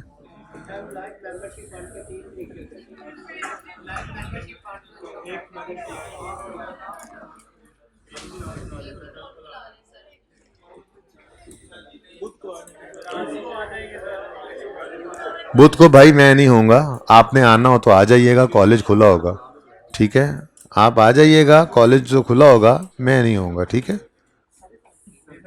पढ़ना यार पढ़ो, जितने नहीं पढ़ना वो जाए यार, उसको रिकॉर्डिंग मिल जाएगी। पॉज करें ज़रा। अच्छा जी,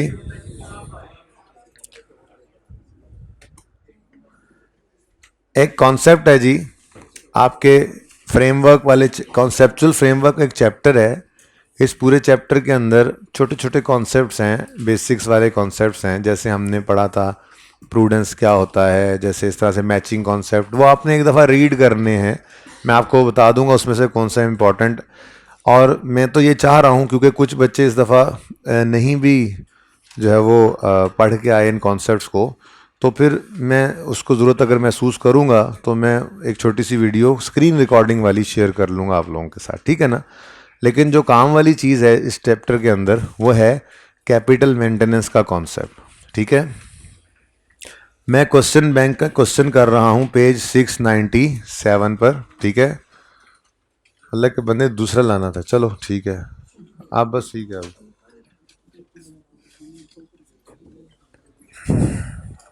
अच्छा ही सुने, तो कैपिटल मेंटेनेंस कॉन्सेप्ट क्या है, सवाल पढ़ के पहले सवाल को करते हैं, उसके बाद फिर इंशाल्लाह समझते भी जाएंगे इसको। ठीक है, Carrie started its starts in business on यकम January year 1। Carrie is sole share holder, एक ही शेयर होल्डर था। कॉन्ट्रीब्यूटेड कैपिटल ऑफ ₹1000, 1000 रुपया उसने कैपिटल डाल दिया बिजनेस में। ठीक है, सही है। इसकी एंट्री क्या हुआ करती है आपको पता ही होगा, कैश डेबिट कैपिटल क्रेडिट।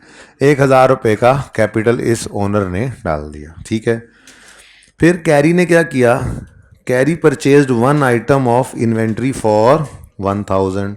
तो इसने क्या किया, इन्वेंट्री खरीद ली, इन्वेंट्री डेबिट कैश क्रेडिट कर दिया उस 1000 से। And sold the inventory for cash 14। तो कैश डेबिट सेल्स क्रेडिट, और अगली एंट्री भी साथ ही कर लो अब। ठीक है, तो ये 1400, ये मैंने सारे काम कोई नहीं करने, तो आपको समझाने के लिए कर रहा हूँ। मैंने direct balance sheet income statement बनानी है, तो मैंने आपको समझाने के लिए जी, ऐसे ही सवाल आता है पेपर में क्योंकि ये एमसीक्यूज में आता है। ठीक है, ये कॉन्सेप्ट एमसीक्यूज में आता है। अच्छा जी, तो वो 2-3 नंबर का एमसीक्यू ना मिस हो जाए इसलिए ये करवा दिया जाता है। तो ये सिचुएशन है। ठीक है, आगे वो कहता है, आगे कुछ नहीं कहता है, समझो फिलहाल आगे कुछ भी नहीं कह रहा।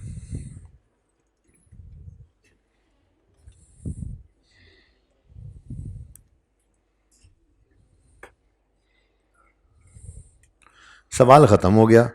मैं ये आपसे कह रहा हूँ कि आप मुझे इनकम स्टेटमेंट बना दो, एक्सट्रैक्ट्स और बैलेंस शीट बना दो। ठीक है, चलो बनाते हैं। फिर नाम शाम बाद में रखेंगे। तो इनकम स्टेटमेंट,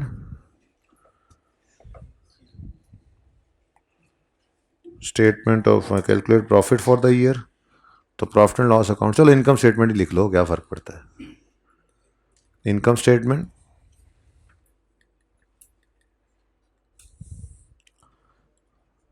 किसकी इनकम स्टेटमेंट है, carry, carry for the year ended, बोलिएगा जी, 31 दिसंबर ईयर 1।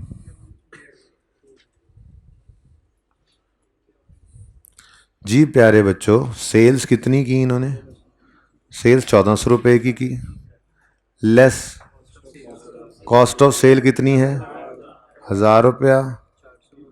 तो ग्रॉस प्रॉफिट और नेट प्रॉफिट भी यही है, और कोई एक्सपेंस तो है नहीं। कितना? 400। तो मैं इसको प्रॉफिट ही लिख लेता हूँ, जान छुड़ाएं बस, ये प्रॉफिट आ गया 400। ठीक है। अच्छा, नेट प्रॉफिट ही ठीक है। नेट प्रॉफिट, आपको कि ग्रॉस प्रॉफिट से नेट, पहले जीपी तो लिख ले, प्रॉफिट ही लिख दिया बस। ठीक है, चुप कर जाओ बेटा। अच्छा, उसके बाद इसकी बैलेंस शीट बनाते हैं हम। कैरी बैलेंस शीट, उसने क्या लफ्ज़ लिखा हुआ है? Financial position. तो statement of financial position as on 31 December year 1। ठीक है। अब इक्विटी एंड लाइबिलिटीज़ में इक्विटी होती है पहले, और इक्विटी के अंदर एक चीज़ अभी भी पड़ी है, आपको पता है, ये 1000 रुपया और 1000 रुपया। वरना तो वो आपको पता है, ये कैश आया था, फिर ये कैश चला गया था, फिर नया कैश आ गया है, वो भी तक नहीं गया है। ठीक है ना, लेकिन ना ज़बानी ज़बानी काम करेंगे ना, ये एंट्री तो वैसे आपको समझाने के लिए कर दी। ठीक है, तो इक्विटी के अंदर आपको कैपिटल नज़र आ रहा है 1000 रुपये का। ठीक है जी। और अगली बात आपको पता है कि रिटेन्ड अर्निंग्स के अंदर फॉर द ईयर प्रॉफिट चला जाया करता है। पहला साल है तो ये रिटेन्ड अर्निंग्स ही है हमारी। क्या ख्याल है? बल्कि थोड़ी सी ना अगले सवाल की प्लानिंग करके मैं जगह छोड़ रहा हूँ, आप तो एंड पे देखिएगा एक ही बार। रिटेन्ड अर्निंग्स, ये रिटेन्ड अर्निंग्स वो पैसे हैं जो ओनर घर लेकर जा सकता है, ऐसे ही है ना? ओके। अच्छा जी, तो इक्विटी और लाइबिलिटीज़ कोई है नहीं, तो बस इक्विटी एंड लाइबिलिटीज़ वाली साइड का यही टोटल बनेगा। कोई लाइबिलिटी है जी? नहीं है, लिखा ही नहीं मैंने। दूसरी साइड पे एसेट्स होते हैं, और एसेट्स में सिर्फ एक ही एसेट आ रहा है, कैश, क्योंकि इन्वेंट्री आई थी और इन्वेंट्री चली गई, बिक गई। ठीक है, सेल्स आपने लिख दी जहाँ लिखनी थी, ये लिख दिया आप, ये रह गया था ना ये कैश। ठीक है, कैपिटल भी आपने लिख लिया जहाँ लिखना था। तो कितना कितना कैश पड़ा है जी? 1400। तो बस यही आपका टोटल है, इधर ही टोटल कर दूँ ऐसे। बैलेंस शीट टैली कर गई। ये आपकी इनकम स्टेटमेंट है और ये आपकी बैलेंस शीट है। इसकी तस्वीर के अंदर क्लियर आ जाएगा, सही है। करीब ज़्यादा करने की इसका ज़रूरत नहीं है। अच्छा, अब ये वो इनकम स्टेटमेंट और वो बैलेंस शीट है जो हम आज तक बनाते आए हैं और जो हम बनाते जाएंगे और जो नॉर्मली बना करती है। ठीक है, लेकिन एक कॉन्सेप्ट है, अकाउंटेंट कहते हैं कि जो बिजनेस है ना, बिजनेस ये सिर्फ प्रॉफिट्स लेकर जाए घर, और जो इक्विटी है ना, इक्विटी ये मेंटेन्ड रहे। क्या रहे? मैंने कहा अल्लाह के बंदो, मेंटेन्ड ही है। 1000 रुपये रखे थे, 1000 तो पड़े हैं, हम तो सिर्फ 400 लेके जाएंगे और अंडे शामी वाला बर्गर खाएंगे इससे। तो कहने वाले ने पता है क्या कहा? उन्होंने कहा भाई साहब, ये जो महंगाई हो रही है, आपको लगता है कि आप जो 1000 रुपये से बिजनेस करके आए हैं पिछले साल, अगले साल भी आप इस 1000 से उतना बिजनेस कर लेंगे? रुपए की कीमत गिर रही है कि नहीं गिर रही? रुपए की कीमत तो गिर रही है। इन्फ्लेशन रेट बता रहा है सवाल के अंदर, वो कहता है कि जनरल, ओहो ये सारा नहीं देखना,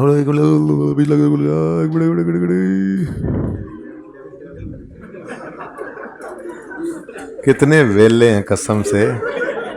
अच्छा सुने, ऐसी बातें तो सुने। कहता है general inflation during year was 7। भाई देखो वो कह रहा है कि महंगाई 7% जनरली मार्केट में हो जानी है। तो अगर आप चाहते हैं सचमुच में कि आपका कैपिटल मेंटेन रहे, यानी आप जिस लेवल पे बिजनेस कर रहे हैं कम से कम इस लेवल पे तो बिजनेस करें। आप खुद सोचो ना यार कि एक बंदा आज से 10 साल पहले 100 रुपया लगाए, 100 रुपया मुबलिक 100 रुपया बिजनेस में, और 10 साल बाद भी कहे कि ये 100 रुपये का ही नोट बस मेरा कैपिटल ये पड़ा है, बाकी जो आएगा मैं वो खा जाऊंगा, तो फिर उसके पल्ले क्या बचना है 10 साल बाद जाके। बात समझे हो, पॉइंट को समझा है। तो कैपिटल मेंटेन करना है हमने अपने आप को इस काबिल रखना है कि हमारी इक्विटी जितनी थी वो असल में मेंटेन्ड ही रहे उतनी, हम सिर्फ प्रॉफिट्स निकाल के ले जाएं। तो कोई नहीं, उन्होंने कहा, अकाउंटेंट ने कहा मसला ही कोई नहीं, आप कैपिटल मेंटेन करना चाहते हैं, आप बस ये करें मार्कर का कलर ग्रीन कर लें पहले तो, ठीक है। उसके बाद आप, बल्कि आप एक और काम करें, आप इसको करें कॉपी पेस्ट, ठीक है। ये अकाउंटेंट्स ने कहा। आपने कहा ठीक है जी कॉपी पेस्ट कर लेते हैं, अकाउंटेंट्स आपकी बात तो माननी है ना, ठीक है। गंदे बच्चे चले गए हैं ना, अच्छा तो सुकून से पढ़ रहे हैं ना हम जी, ओके। लें भाई, चीज़ें मिटा लें सारी एक बार फिर से लेके। लो भाई, अकाउंटेंट्स आए, उन्होंने कहा हाँ भाई क्या ख्याल है, कितने की सेल की इस दफ़ा। हमने कहा यार 1400 की। हमने कहा और कॉस्ट ऑफ सेल, हमने कहा 1000। उन्होंने कहा अच्छा अब 400 रुपया तुम ले जाओ प्रॉफिट से होता हुआ रिटेन अर्निंग्स में।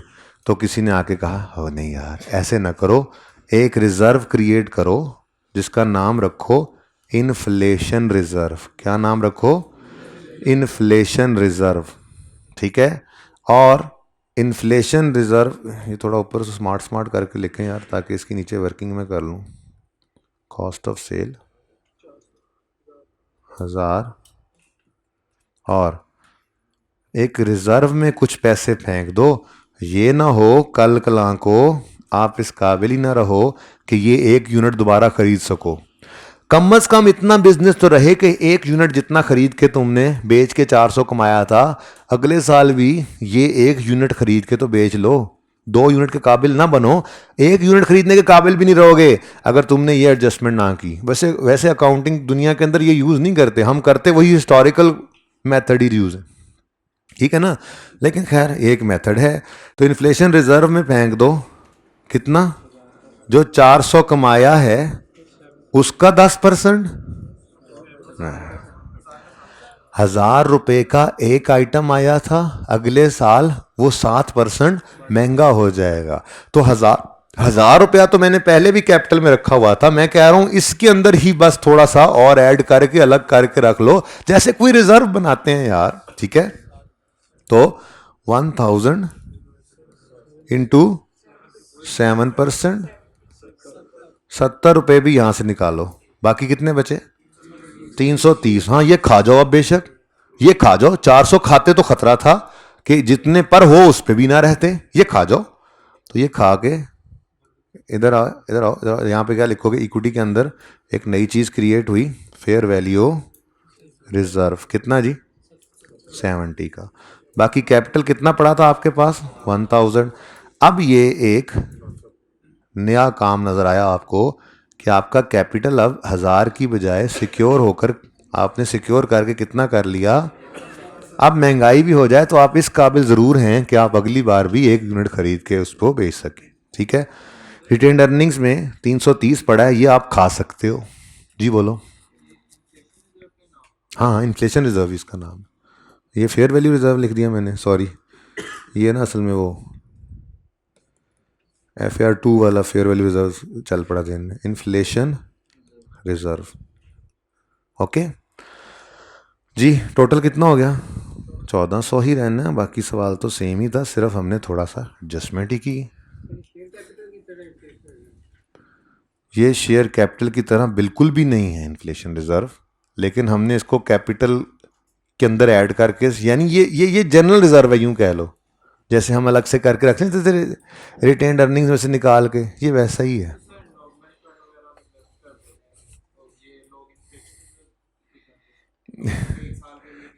नहीं, मैंने कभी सुना नहीं है असल में ना, ये कैपिटल मेंटेनेंस कॉन्सेप्ट ही हम कहीं पे अप्लाई नहीं करते नॉर्मली, हम अकाउंटेंट्स इसी पे ही चलते हैं, ठीक है ना, इस मुसीबत में नहीं पड़ते। बहरहाल ये फ्रेमवर्क के अंदर एक कॉन्सेप्ट है और इससे एमसीक्यूज बनते हैं, लाजमी बनते हैं, मुझे तो नज़र आ रहे हैं तकरीबन हर अटैम्प्ट के अंदर।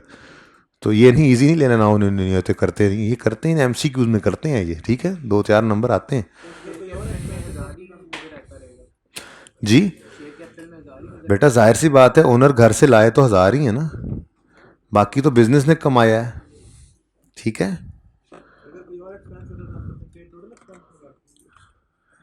बेटा हमने परसेंटेज लगानी कैपिटल के ऊपर ही है, क्योंकि हमारा वो कैपिटल ही है जिसको हमने मेंटेन करना है, और हमारा ये वो कैपिटल ही है जिसने अगली बार इस्तेमाल होकर दोबारा हमारे बिजनेस को जला बख्शनी है। तो कैपिटल पे हमेशा परसेंटेज लगाएंगे। तो जी आपका फेवरेट हो नहीं रहा, आपका फेवरेट हो नहीं रहा।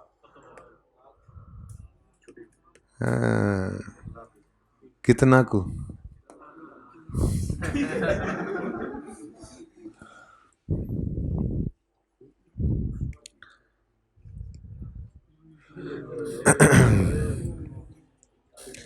अभी कोई और भी बात रहती थी, हमें पता चला जी और भी कोई बात रहती है। मामला असल में ये है कि, बात सुनो प्लीज़, मामला असल में ये है कि ठीक है इकोनॉमी के अंदर जनरल इन्फ्लेशन रेट तो 7% है, लेकिन ये जो पेन का बिजनेस मैं करता हूँ, ये पेन स्पेसिफिकली कोई 10% महंगा हो रहा है। अब अगर मैंने फिजिकली अपने बिजनेस को मेंटेन रखना है, कैपिटल मेरा मेरे करंट बिजनेस को ही कर सके अगले पीरियड में, तो मुझे क्या 70 रुपये अलग करके रखने चाहिए या 100 रुपये मजीद अलग करके रखने चाहिए? तो ये बात भी सवाल ने छुपाई हुई थी, मैं आपके सामने लेकर आता हूँ। सवाल कहता है, as at the end of year 1 replacement cost of the same item of inventory is 1100, यानी कि जो हम ऑलरेडी काम कर रहे हैं, अगर वो इन्वेंट्री आइटम हम रिप्लेस करें तो वो कितने में मिलेगा? 1100 में, ठीक है। तो इसका मतलब मैं सिर्फ 1000 से तो काम नहीं चला सकता, मुझे, वो कह रहा है जी 1100 रुपये का मिलेगा, मेरे पास अभी तक सिर्फ 1000 रुपया पड़ा है, तो कितने रुपए और चाहिए मुझे? 100 रुपये और यहाँ से निकाल दो, प्रॉफिट 300 तुम खा जाओ, अंडे शामी की बजाय सिर्फ शामी डाल लेना बर्गर में। इन्फ्लेशन रिजर्व में 100 रुपया रखो, 1100 मेंटेन कर लो कैपिटल में, फिजिकल मेंटेनेंस कहते हैं इसको, ठीक है। और रिटेन्ड अर्निंग्स में 300 जाएगा और बाकी सब तो सेम, ठीक है।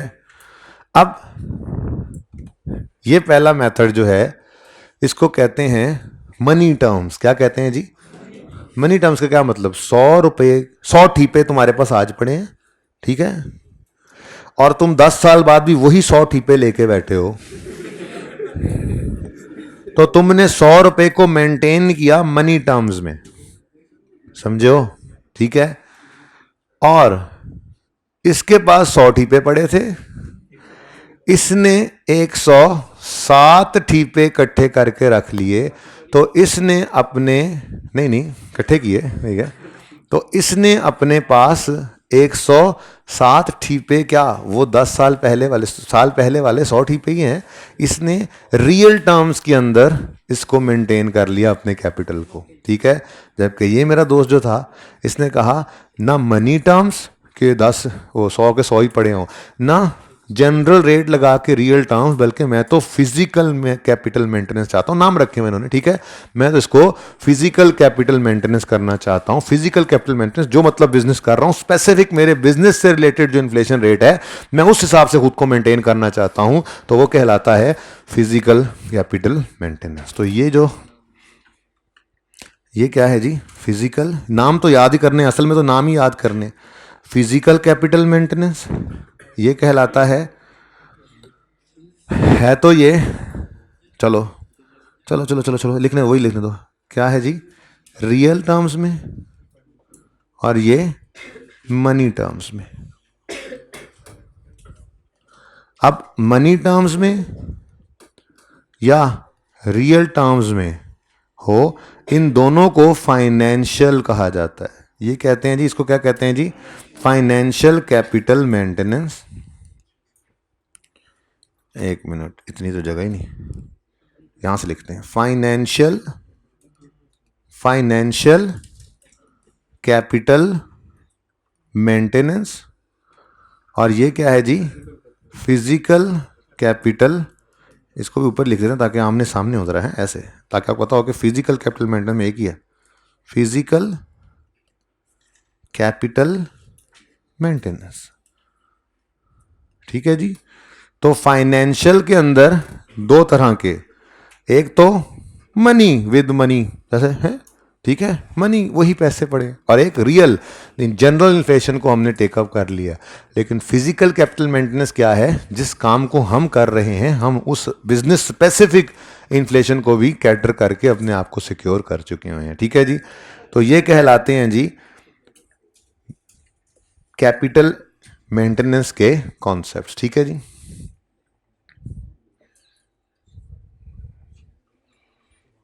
बस मेन काम हो गया, अब 10-15 मिनट मुझे चाहिए छोटी मोटी चीज़ों के लिए। बदलते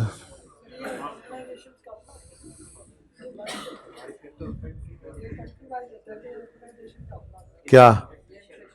जनरल रेट मार्केट का है और स्पेसिफिक रेट उस बिजनेस का अपना है।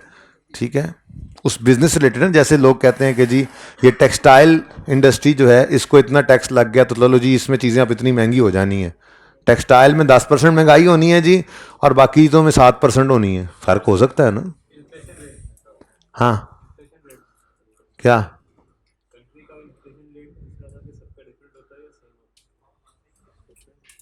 उसने जो पूछा मैंने उसको जवाब दे लिया है।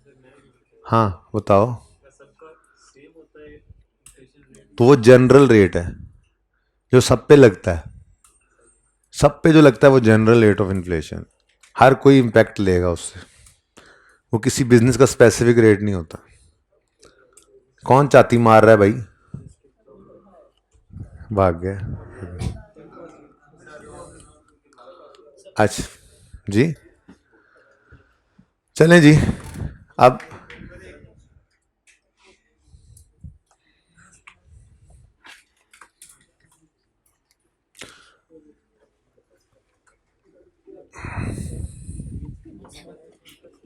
बस अभी ब्रेक करते हैं, नमाज यहीं पढ़ते हैं 7:30, एक ही बार छुट्टी करते हैं। नहीं छुट्टी करते हैं भाई, आप आ जाना भाई, मैंने आपको कहा है, मैंने बस कर दिया। बस कर दें यार, फजूल बात। कोई बात नहीं, तलहा को पानी पीने दो, खैर है, थक भी तो गया ऐसे ही बस। अच्छा जी,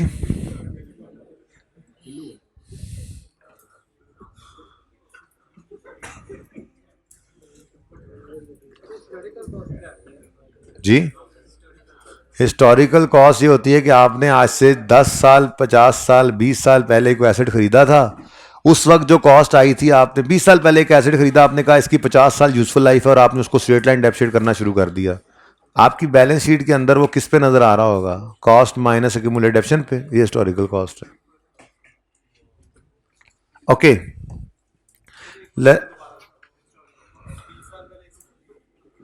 जी 20 साल पहले एसेट खरीदा था हमने, एक बार सुन लिया करें बेटा प्लीज़, और उसको हमने अपनी किताबों में कॉस्ट पे रिकॉर्ड कर लिया। अब हम फेयर वैल्यू मॉडल नहीं लगा रहे। वैसे तो वहाँ पे भी एक देखा जाए तो रीवैल्यूएशन मॉडल लगने के बाद भी जब तक दूसरी रीवैल्यूएशन ना हो तो वो डेप्सिट हो रहा होता है। बहरहाल हमने 20 साल पहले एक एसेट खरीदा, हमने उस दिन अज्यूम किया 50 साल इसकी यूजफुल लाइफ है, तो हमने उसको स्ट्रेट लाइन 50 साल के ऊपर डेप्सिट करना शुरू कर दिया। अब वो हमारी किताबों में कॉस्ट माइनस एक्यूमुलेट डेप्रिसिएशन पे नज़र आ रहा है, तो इसको हिस्टोरिकल कॉस्ट ही कहते हैं कि हमारी किताबों में ये पुरानी जब खरीदा था, जिस कॉस्ट पे खरीदा था उसी पे ही नज़र आ रहा है, लेस डेप्रिसिएशन। क्वालिटेटिव करेक्टरिस्टिक्स हैं जी पेज 683 के ऊपर। इनको आपने कम से कम 2 बार रीड ऑनली करना है, यानी एक बार एक रिवीजन करते हुए दूसरे बार दूसरी, लेकिन जस्ट रीड ऑनली। इसमें जिस चीज़ पे मैं डिस्कशन करने का समझूंगा कि ज़रूरी है वो मैं आपको एज वीडियो अवेलेबल करूंगा, क्योंकि मैंने बाकी सारे टॉपिक्स के सारे चैप्टर्स को पूरे को गो थ्रू कराया हुआ है आपको। जिसमें ज़रूरत नहीं है प्लीज़ बेटा सुनते रहें, जिसमें ज़रूरत नहीं होगी उसको करने की ज़रूरत नहीं है, जो ज़रूरत होगी मैं खुद बता दूंगा, ठीक है। पेज 683 पर लर्निंग ऑब्जेक्टिव 2 है qualitative characteristics of useful financial information. इसको रीड ऑनली करना है आपने, जितनी बार रिवीजन करेंगे अपने सिलेबस की उतनी बार। और अगर खुदा ना खास्ता ऐसी तैयारी कर रहे हैं कि एक ही बार रिवीजन करनी है तो इसकी 2 से 3 बार कर लेना, मेन मकसद क्या कहना। अच्छा, जस्ट इनको रीड करना है, सिंपल सी बातें हैं। Recognition in the financial statements को आप ज़रूरत नहीं है रिकॉर्ड इसको पढ़ने के लिए, यही बताया हुआ है कि एसेट कब रिकॉर्ड करना है, इनकम कब, इसको फिलहाल रीड भी ना कीजिएगा। ये इम्पॉर्टेंट है, इसमें से 1-2 एमसीक्यूज में भी आ जाएं, 1 या 2 नंबर के एमसीक्यूज। वैसे इस चैप्टर के अंदर से जो पसंदीदा एमसीक्यूज हैं आईकेप के वो कैपिटल मेंटेनेंस के ही हैं।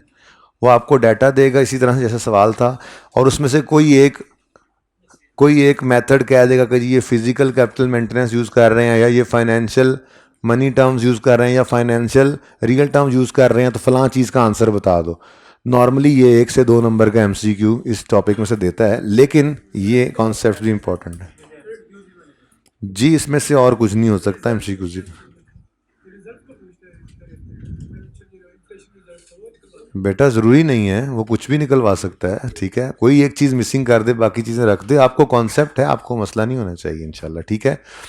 अच्छा जी, कंसिस्टेंसी आपने पढ़ा था IAS 8 के अंदर कि आप अकाउंटिंग पॉलिसीज़ को अप्लाई करो तो कंसिस्टेंटली अप्लाई करो। ये वही चीज़ें हैं बेटा, कोई डिफरेंट चीज़ नहीं है, इनको भी आपने, लेकिन ये इंपॉर्टेंट बहुत है, मैं बार बार कह रहा हूँ, रीड ऑनली करना है। मैं इनको देख लूँगा कि अगर नेक्स्ट जूम सेशन के अंदर मेरे ऑनलाइन वाले बच्चे जो इसको पढ़ लेंगे, वो पढ़ के क्वेश्चंस करते हैं, इनमें ज़्यादा मसले मसाइल आते हैं, तो मैं फिर सिर्फ उनको आंसर नहीं करूँगा, बल्कि उन चीज़ों को डिस्कस करके आपके साथ भी शेयर कर दूँगा, ठीक है।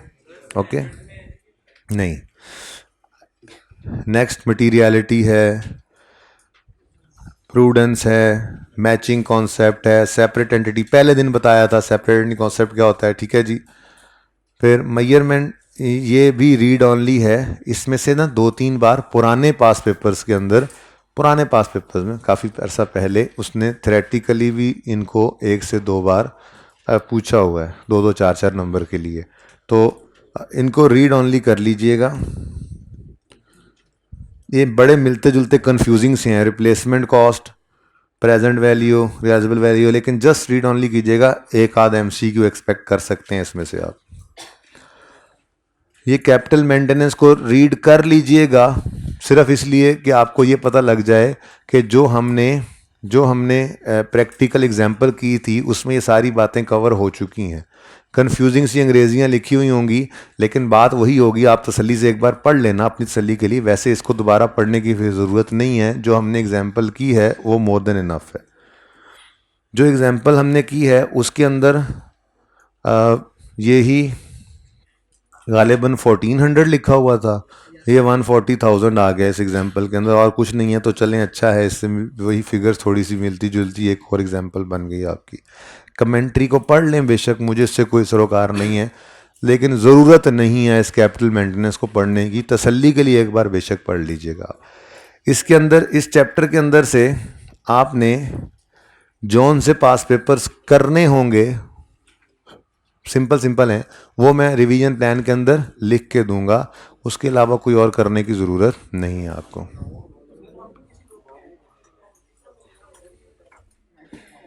जी बेटा, वो नान साहब की वेबसाइट का ID पासवर्ड मैं ले लूँगा आप लोगों के लिए भी, उसके ऊपर अपलोड कर दूंगा, PDF, और आप लोगों को मैसेज जिस नंबर पे आता होता है वो नंबर तो ऑन रखेंगे ना, वो बटनों वाले मोबाइल में डाल लेना, और खुदारा इन मोबाइलों से जान छुड़ा लेना कुछ दिन, ठीक है। अच्छा, तो उसके ऊपर मैसेज आएगा आपको कि जी फ़लाँ चीज़ अपलोड कर दी है, उसका लिंक ये है, ऐसे जाके ओपन करें और वहाँ से डाउनलोड कर लें, ठीक है। और जो यहाँ पे पढ़ेंगे बच्चे लाइब्रेरी में, कितने बच्चे यहाँ पे पढ़ रहे हैं? तकरीबन ये वही बच्चे हैं, ये बच्चे वही बच्चे हैं तकरीबन जो बच्चे यहाँ पे बैठ के पढ़ रहे हैं। नहीं नहीं, पास तो इंशाल्लाह सारी होंगे, अब बस वो दिन गुजर गए। अब दुआएं इस वक्त में ना उस्ताद की दुआएं बदल जाती हैं, ठीक है ना। इस वक्त दुआएं ये होती हैं, या अल्लाह एनू भी पास कर, ओनू भी पास कर, या अल्लाह वो फलाना तो पढ़ता ही नहीं सी, हिदायत दे दे उन। तो वो टाइम अब गुजर गया, मैंने बताया वो नसीहत का वक्त था, वसीयत का वक्त है। तो खैर सुन लो, क्या कह रहा था मैं? हाँ, वो मैं फोटो कॉपियर के पास भी एक कॉपी रखवा दूंगा, ठीक है। अच्छा, अगली बात,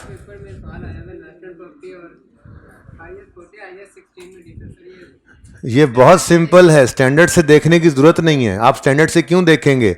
आप और मैं खुद डिस्कस करते हैं। भाई साहब ने कहा 2 सवाल रह गए, अभी थोड़ी देर बाद में इसने करेक्शन ऑफ एरर वाला भी पूछ लेना, ताकि रिसेंट अटेम्प्ट तो पूरा, ताकि रिसेंट अटेम्प्ट तो पूरी हो जाए। भाई जो जरूरत नहीं पड़ी, मैं नहीं महसूस की, मैंने नहीं डिस्कस किया। सुनो, भाई साहब कह रहे हैं IS 16 और IS 40 में फ़र्क बताओ।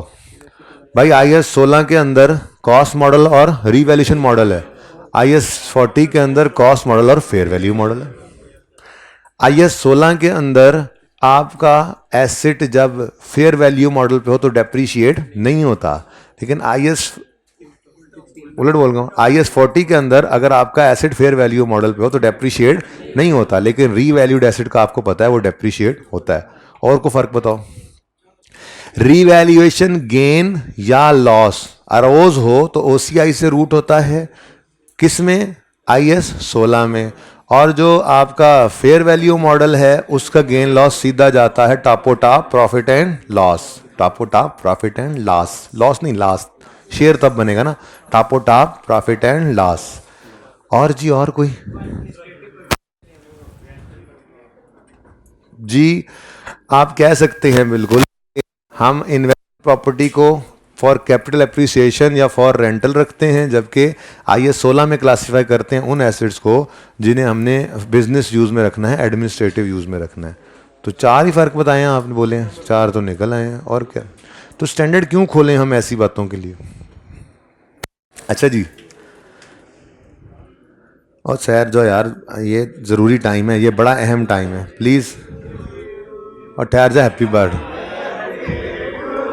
और किस दी हैप्पी बर्थडे?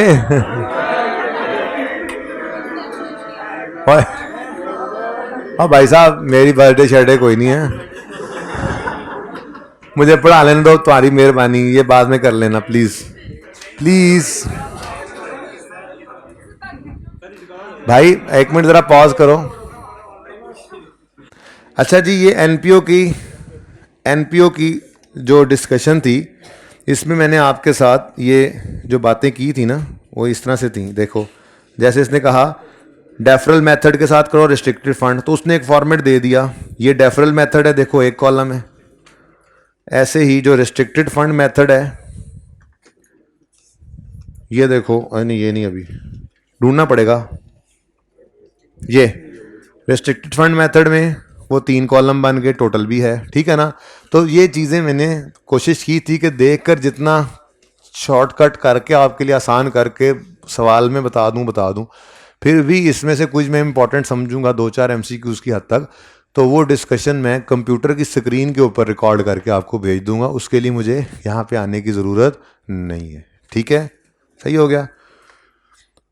उसके अलावा कुछ चीज़ तो नहीं रहती।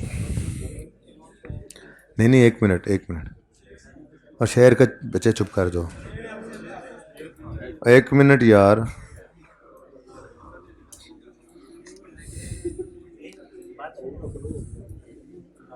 हो कुछ नहीं होता, अब जो भी फ्लो हो गया, अभी तो वसीयत भी करनी है, रुक जाओ।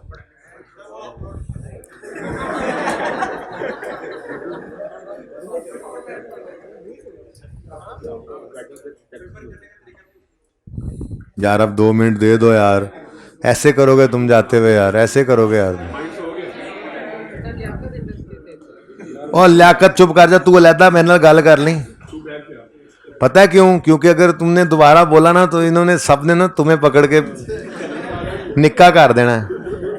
अच्छा जी, ये क्वेश्चन, बात सुने, ये क्वेश्चन है एक, ये क्वेश्चन है, ये क्वेश्चन की डिस्कशन मोस्ट अवेटेड थी इस क्लास के अंदर।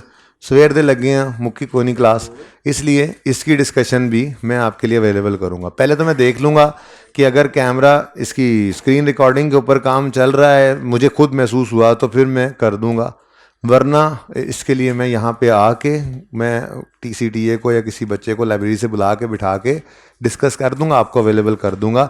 ये मेरे एंड पे पेंडिंग है। कितने गया मेरा TA फिर? भाई ये लिख लिए तुमने, ये मैंने डिस्कशन अपलोड करनी है, ठीक है, एक लिस्ट बना लेनी है। दूसरा इसी के अंदर गैलेक्सी पे आओ। इस पूरे क्वेश्चन को कितने बच्चों ने सही बताओ, सही से बताओ, किस किसने अटेम्प्ट किया था गैलेक्सी वाला? इसमें कैपिटल वाली एडजस्टमेंट के अलावा किसी चीज़ में मसला तो नहीं आया था? आ जाओ, मैं ज़रा वो बता दूंगा। पहली बात, इसकी आसानी क्या थी? Galaxy commenced their business on 1 जनवरी 13, ठीक है। बस 2-4 मिनट हैं, प्लीज़ इंसान बन के बैठो, मत करो ऐसे, जान लगे। हाँ, 1 जनवरी तरले करके पढ़ा रहा है उस्ताद, कैसा दिन आ गए, कसम से कसम से, कौन सा ज़माना आ गया। एक साडा ज़माना सी ऐप असी भी एनजी करते सी। अच्छा जी, 1 जनवरी 13 पर बिजनेस स्टार्ट हो गया है और 31/13 पे कैश फ्लो बनानी है। तो इसका मतलब सारे के सारे बैलेंसेस ओपनिंग जो है वो नील है, सबके सब ओपनिंग नील होंगे, जीरो होंगे, ठीक है ना। बिजनेस साल शुरू हो रहा है। अब इस सवाल के अंदर ना इस एडजस्टमेंट में बड़ी गड़बड़ थी, ठीक है। असल में आपको मैंने वो चौंकतार इंटरनेशनल हॉस्पिटल वाला सवाल करते हुए ट्रायल के बहुत सारे रूल्स बताए थे, ठीक है ना। उसमें मैंने आपको ये बताया था कि जिस ट्रायल के अंदर इनकम्स और एक्सपेंसेस नज़र आ रहे होते हैं, उस ट्रायल में नज़र आने वाला कैपिटल हमेशा ओपनिंग होगा। वजह क्या है? क्योंकि कैपिटल क्लोजिंग में कन्वर्ट तब होता है जब for the year profit calculate होकर उसमें ऐड हो जाता है या लॉस होकर माइनस हो जाता है, ठीक है। अब इस ट्रायल के अंदर सेल्स, कॉस्ट ऑफ सेल्स वगैरह सब एक्सपेंसेस इनकम नज़र आ रहे थे। इसका मतलब इस साल का प्रॉफिट अभी कैलकुलेट होना बाकी, कैलकुलेट नहीं हुआ तो इस कैपिटल में ऐड भी नहीं हुआ, तो फिर ये कैपिटल ओपनिंग है। एक तो ये बात हो गई। दूसरी बात, ये कह रहा है सवाल वाला कि ये कैपिटल है लेकिन नेट ऑफ ड्राइंग्स है। अब दो राहे पे खड़े हैं हम, ना तो ये कैपिटल का बैलेंस क्लोजिंग रहा, क्लोजिंग बना क्योंकि कैपिटल नहीं ऐड हुआ, इसमें प्रॉफिट नहीं ऐड हुआ था, ना ही ये ओपनिंग रहा क्योंकि इसमें से डिविडेंड, ये ड्राइंग्स लेस हो गई थी। यानी कि ना तो ये ओपनिंग है, ना ये तितर है, ना बटेर, ना ये तितर है, ना ही बटेर, ठीक है। क्यों? अरे देखो देखो देखो देखो बेटा प्लीज, ये मैं आपके लिए सही वाला कैपिटल अकाउंट बना देता हूं, लेकिन उसमें एक चीज मिसिंग होगी और वो होगा प्रॉफिट। ब्रॉड डाउन पता नहीं क्या था, ठीक है ना। कैरी डाउन, ब्रॉड डाउन तो जीरो था सर, आप बता दें, हम बता देते हैं, कोई मसला नहीं है, ठीक है। लेकिन इसको खुदारा कैरी डाउन लिखने वालों बड़ी गलती कर दोगे। क्यों? क्योंकि अभी प्रॉफिट कैलकुलेट हुआ नहीं, इसमें ऐड हुआ नहीं। लेकिन अगली बात, इसमें से ड्राइंग्स माइनस हो चुकी हैं, तो ये अगली मुसीबत है। ड्राइंग्स कितनी हैं ये पता नहीं, ठीक है ना। अब आपने क्या करना था, आपने एक चीज जो उसने बताई नहीं है वो कैलकुलेट करनी थी। आपने इनकम्स एक्सपेंसेस को नेट करके प्रॉफिट तो निकाल ही लेना था ना इस साल का, वो तो कैलकुलेटर पे भी निकल आना था, ठीक है। बोलो, अब कैलकुलेटर वाले प्रॉफिट को यहां पे लिखना था आपने, ओके। लेकिन इस 73 को आप क्लोजिंग नहीं लिख सकते, फिर इसको क्या लिखें? बोलो, ये अनएडजस्टेड क्लोजिंग कह लिया, ठीक है। ना ये ओपनिंग है, ना ही ये क्लोजिंग है। ओपनिंग तो वैसे ज़ीरो था, ये क्लोजिंग इसलिए नहीं है क्योंकि, अच्छा ओपनिंग इसलिए नहीं है, चलो ज़ीरो को छोड़ दो, छोड़ो समझो, क्योंकि सवालों में ज़ीरो नहीं भी हो सकता, ठीक है। ओपनिंग इसलिए नहीं है क्योंकि ड्राइंग्स माइनस हो गई हैं, और क्लोजिंग इसलिए है क्योंकि प्रॉफिट अभी ऐड नहीं हुआ, तो इनको अनएडजस्टेड क्लोजिंग कह दिया आपने, ठीक है। लेकिन अब इससे भी ज़्यादा इंपॉर्टेंट बात पता है क्या है, यहाँ से ड्राइंग्स की फिगर कहीं गिवन है, ड्राइंग्स की फिगर सवाल में तो गिवन थी ही नहीं, आपको यहाँ से इसको माइनस करने की ज़रूरत भी कोई नहीं थी। क्यों? क्योंकि इसमें से ड्राइंग्स ऑलरेडी माइनस हो चुकी हैं। असल में मामला इस तरह का है कि आप कैपिटल का अकाउंट बनाते हैं, आप उसमें ब्रॉड डाउन लिखते हैं, ड्राइंग्स डिविडेंड वगैरह माइनस करते हैं, प्रॉफिट ऐड करते हैं और क्लोजिंग निकल आता है। अब सिचुएशन ये है कि प्रॉफिट ड्राइंग्स को वो माइनस कर चुका है, इसलिए आपको वो करने की ज़रूरत नहीं है। जो काम उसने कर लिया है ऑलरेडी वो आप नहीं करेंगे, सही है। तो आप जस्ट क्या करेंगे, जब आप लेजर बनाएंगे, अजीब सा लेजर है ना, बाकी सब सिंपल था, ठीक है ना। तो ट्रायल से आपने simple profit and loss account की फिगर कैलकुलेटर में भी निकाल सकते थे, ठीक है ना। गेन लॉस गिवन है, उससे लेजर बनेगा, वही कैश निकल रहा है, वही गेन लॉस रिवर्स हो रहा है, बाकी सब ओके है। इस एडजस्टमेंट का मसला था थोड़ा सा, ठीक है ना। तो आपने जो कैपिटल का अकाउंट बनाना है उसमें ड्राइंग्स नहीं लिखनी, और लिखने की ज़रूरत भी नहीं है। अब आप क्या करोगे, आप जो प्रॉफिट एंड लॉस अकाउंट बनाओगे उससे आपका प्रॉफिट निकल आएगा, ठीक है। और आप इसको ओपनिंग लिखने की बजाय बेशक सुकून से आकर क्लोजिंग लिखोगे, कितना जी, और जो प्रॉफिट यहाँ पे आएगा वो लिखोगे, आपका इंशाल्लाह कैश निकल आएगा बैलेंसिंग। वैसे कैश भी नहीं निकलेगा, इसने ना कुछ मेरे ख्याल में कोई और चीज़ें भी इसने फेंकी थी हैं। ये देखो, commence with cash of 50, building of 25, motor vehicle of 14। और भाई ये तो बचपन वाली एंट्री है, cash debit capital credit, building debit capital credit, vehicle debit capital credit, ठीक है। उनकी फेयर वैल्यूज के ऊपर ले लोगे, तो ये एंट्रीज करना, बस जो भी करना ड्राइंग्स को इसमें ढूंढने की कोशिश मत करना, ड्राइंग्स वो ऑलरेडी नेट कर चुका है, ठीक है। और एक मिनट यार, मुझे तो लग रहा है कुछ चीज़ रह गई है।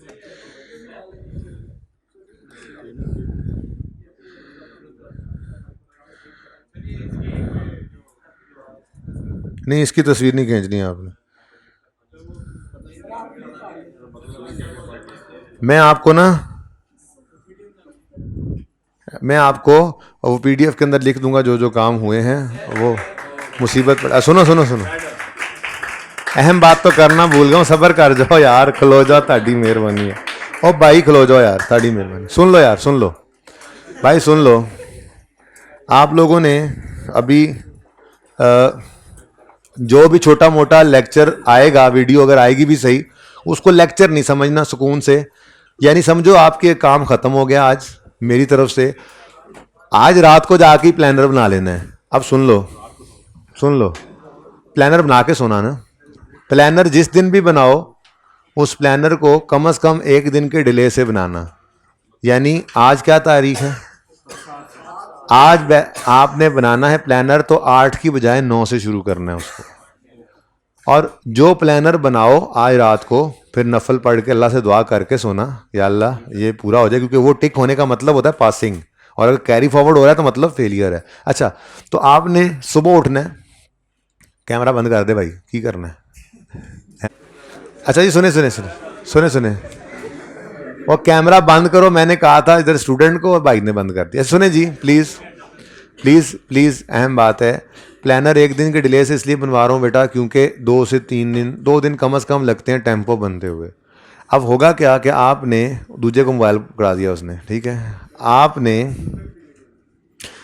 आपने कल पढ़ना शुरू कर दिया, और परसों वाला कुछ काम आपने ठीक कर लिया, परसों पे गए तो परसों वाला काम हो गया। पहले 1-2 दिन आपका प्लानर अगर मीट कर जाए तो आप कॉन्फिडेंट हो जाते हैं और चल पड़ते हैं, ठीक है। लेकिन 1-2 दिन लगते हैं टेम्पो बनने में, ठीक है, एक बात तो ये। दूसरा, जहाँ पे पढ़ना है उसका डिसीजन आज अभी इसी वक्त ले लो।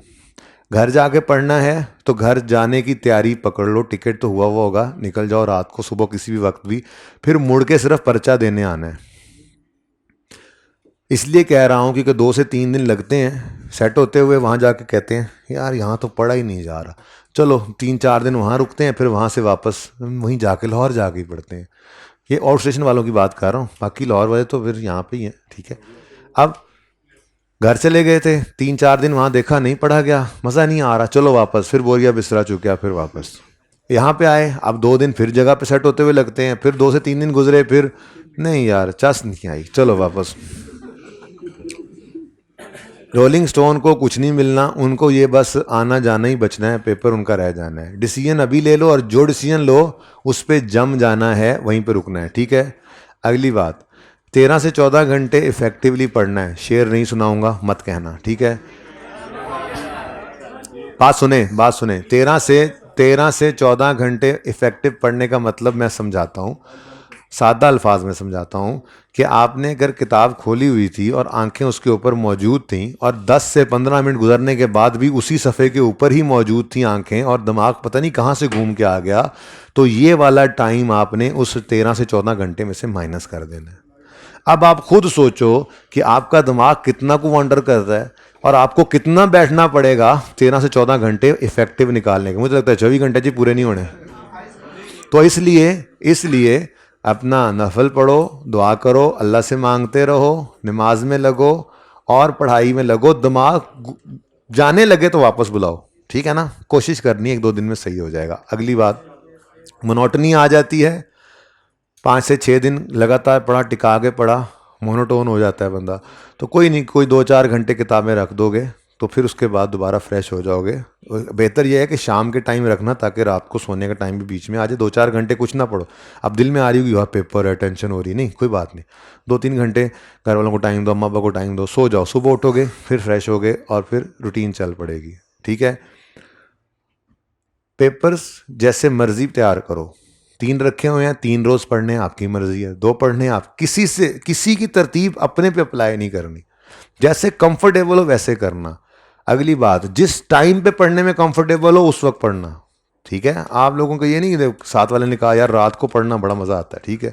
आपकी सारी ज़िंदगी की आदत है सुबह आप नमाज पढ़ के बैठते हो, नाश्ता करके पढ़ने और रात तक पढ़ते हो। आपने कहा नहीं ये कह रहा है, चलो ट्राई करते हैं। वो ट्राई में 3-4 दिन ज़ाया हो गए। फिर एक दोस्त ने कहा यार तहज्जुद के टाइम बड़ा दिमाग तेज़ हुआ था, उस वक्त पढ़ेंगे। और तहज्जुद के वक्त तो मेरे साथ तो खुद ऐसा हुआ था, ठीक है। मेरे छोटे भाई ने कहा तहज्जुद के टाइम बड़ी बरकत का वक्त होता तो है नो डाउट, लेकिन अब सारी ज़िंदगी रूटीन यही थी कि पढ़ाई जो है वो फजर की नमाज़ पढ़ी, नाश्ता करके बैठ गया। अब उसके कहने पे उसने फ़ोन किया, मैंने अलार्म लगाया, कर करा के मैं कुछ 2:30-3 बजे उठ गया, उठ के नफल शफल पढ़े, नफल पढ़ के किताब पकड़ के बैठ गया। और फिर उसके बाद किसी ने आके हिलाया, चल नमाज़ पढ़ने चलिए, फ्लैटमेट ने आके, फिर नमाज का टाइम हो गया था। तो मैंने कहा 1-2 दिन ट्राई की, उसके बाद मैंने कहा नहीं रहने दो, बाद नफल पढ़ लो, अल्लाह तौफीक दवे कदी उठ के दे, पढ़ो ना उस टाइम बैठ के, पढ़ाई अपने टाइम पे करो। तो हर बंदे का अपना प्रोडक्टिव टाइम होता है, ठीक है। आखिरी बातों में से बात, पेपर नाइट में नींद पूरी करके जाना। अकाउंटिंग के लिए सबसे ज़रूरी चीज़ नींद है, सबसे ज़रूरी चीज़ नींद है। जितनी ज़्यादा नींद लेकर जाओगे उतना बेहतर पेपर अटैम्प्ट करोगे। रट्टा तो है नहीं, बातें चुप बेटा। नाश्ता ज़रूर करके जाना, पेपर में पैनिक नहीं होना, जितना मर्जी बुरा सवाल नज़र आए अपनी एफर्ट करनी है। 3 घंटे 15 मिनट को कैसे यूज़ करना है, पहले 15 मिनट को कैसे यूज़ करना है। आपको सारा पेपर पढ़ने की ज़रूरत नहीं है, सिर्फ रिक्वायरमेंट पढ़ें। रिक्वायरमेंट पढ़ के जो सबसे बेस्ट और सबसे इजी लगने वाला टॉपिक है, छोटा सवाल कोई उठाओ, उसको सारा प्लान कर लो। कोई वर्किंग छोटी मोटी है वहीं कर दो, अंडरलाइन करना है कर लो। और अगर फिर कोई 5-7 मिनट बचे हुए हों 15 में से, जल्दी कर लिया तो एक और छोटा सवाल ही प्लान करो, MCQs कर लो, ताकि जैसे ही पर्चा आए 8-10 नंबर का पर्चा आप लोग 8-10 मिनट में कर लो। जितना जल्दी पर्चा करके आगे बढ़ोगे स्टार्ट में, उतना कॉन्फिडेंस आएगा आपको। 0 से 50 की तरफ सफ़र करना है। किसी भी वक्त आपने पर्चे में होप को लूज़ नहीं करना। मार्क्स इंटू 1.8 करना है, इसको खुदारा अप्लाई कर लेना अब आखिरी महीने में। तो जो सवाल भी करो मार्क्स इंटू 1.8 करो, स्टॉप वॉच अपने पास रखो, उसको ऑन करके शुरू कर दो, ऊपर टाइम लिख लो, इतने मिनट में करना है। ये कोशिश अभी शुरू करो, पर्चे तक जाते जाते इंशाल्लाह बेहतर हो जाएगा, ठीक है। पेपर में जो समझ आए, नेगेटिव मार्किंग के नंबर नहीं कटते हैं, जो समझ में आए करके ज़रूर आना। बाकी अम्मा अब्बा की खिदमत करना, उनसे दुआ लेना, ठीक है। और मेरी तरफ से दुआएं हैं, ठीक है। तो wish you best of luck, अल्लाह हाफिज़।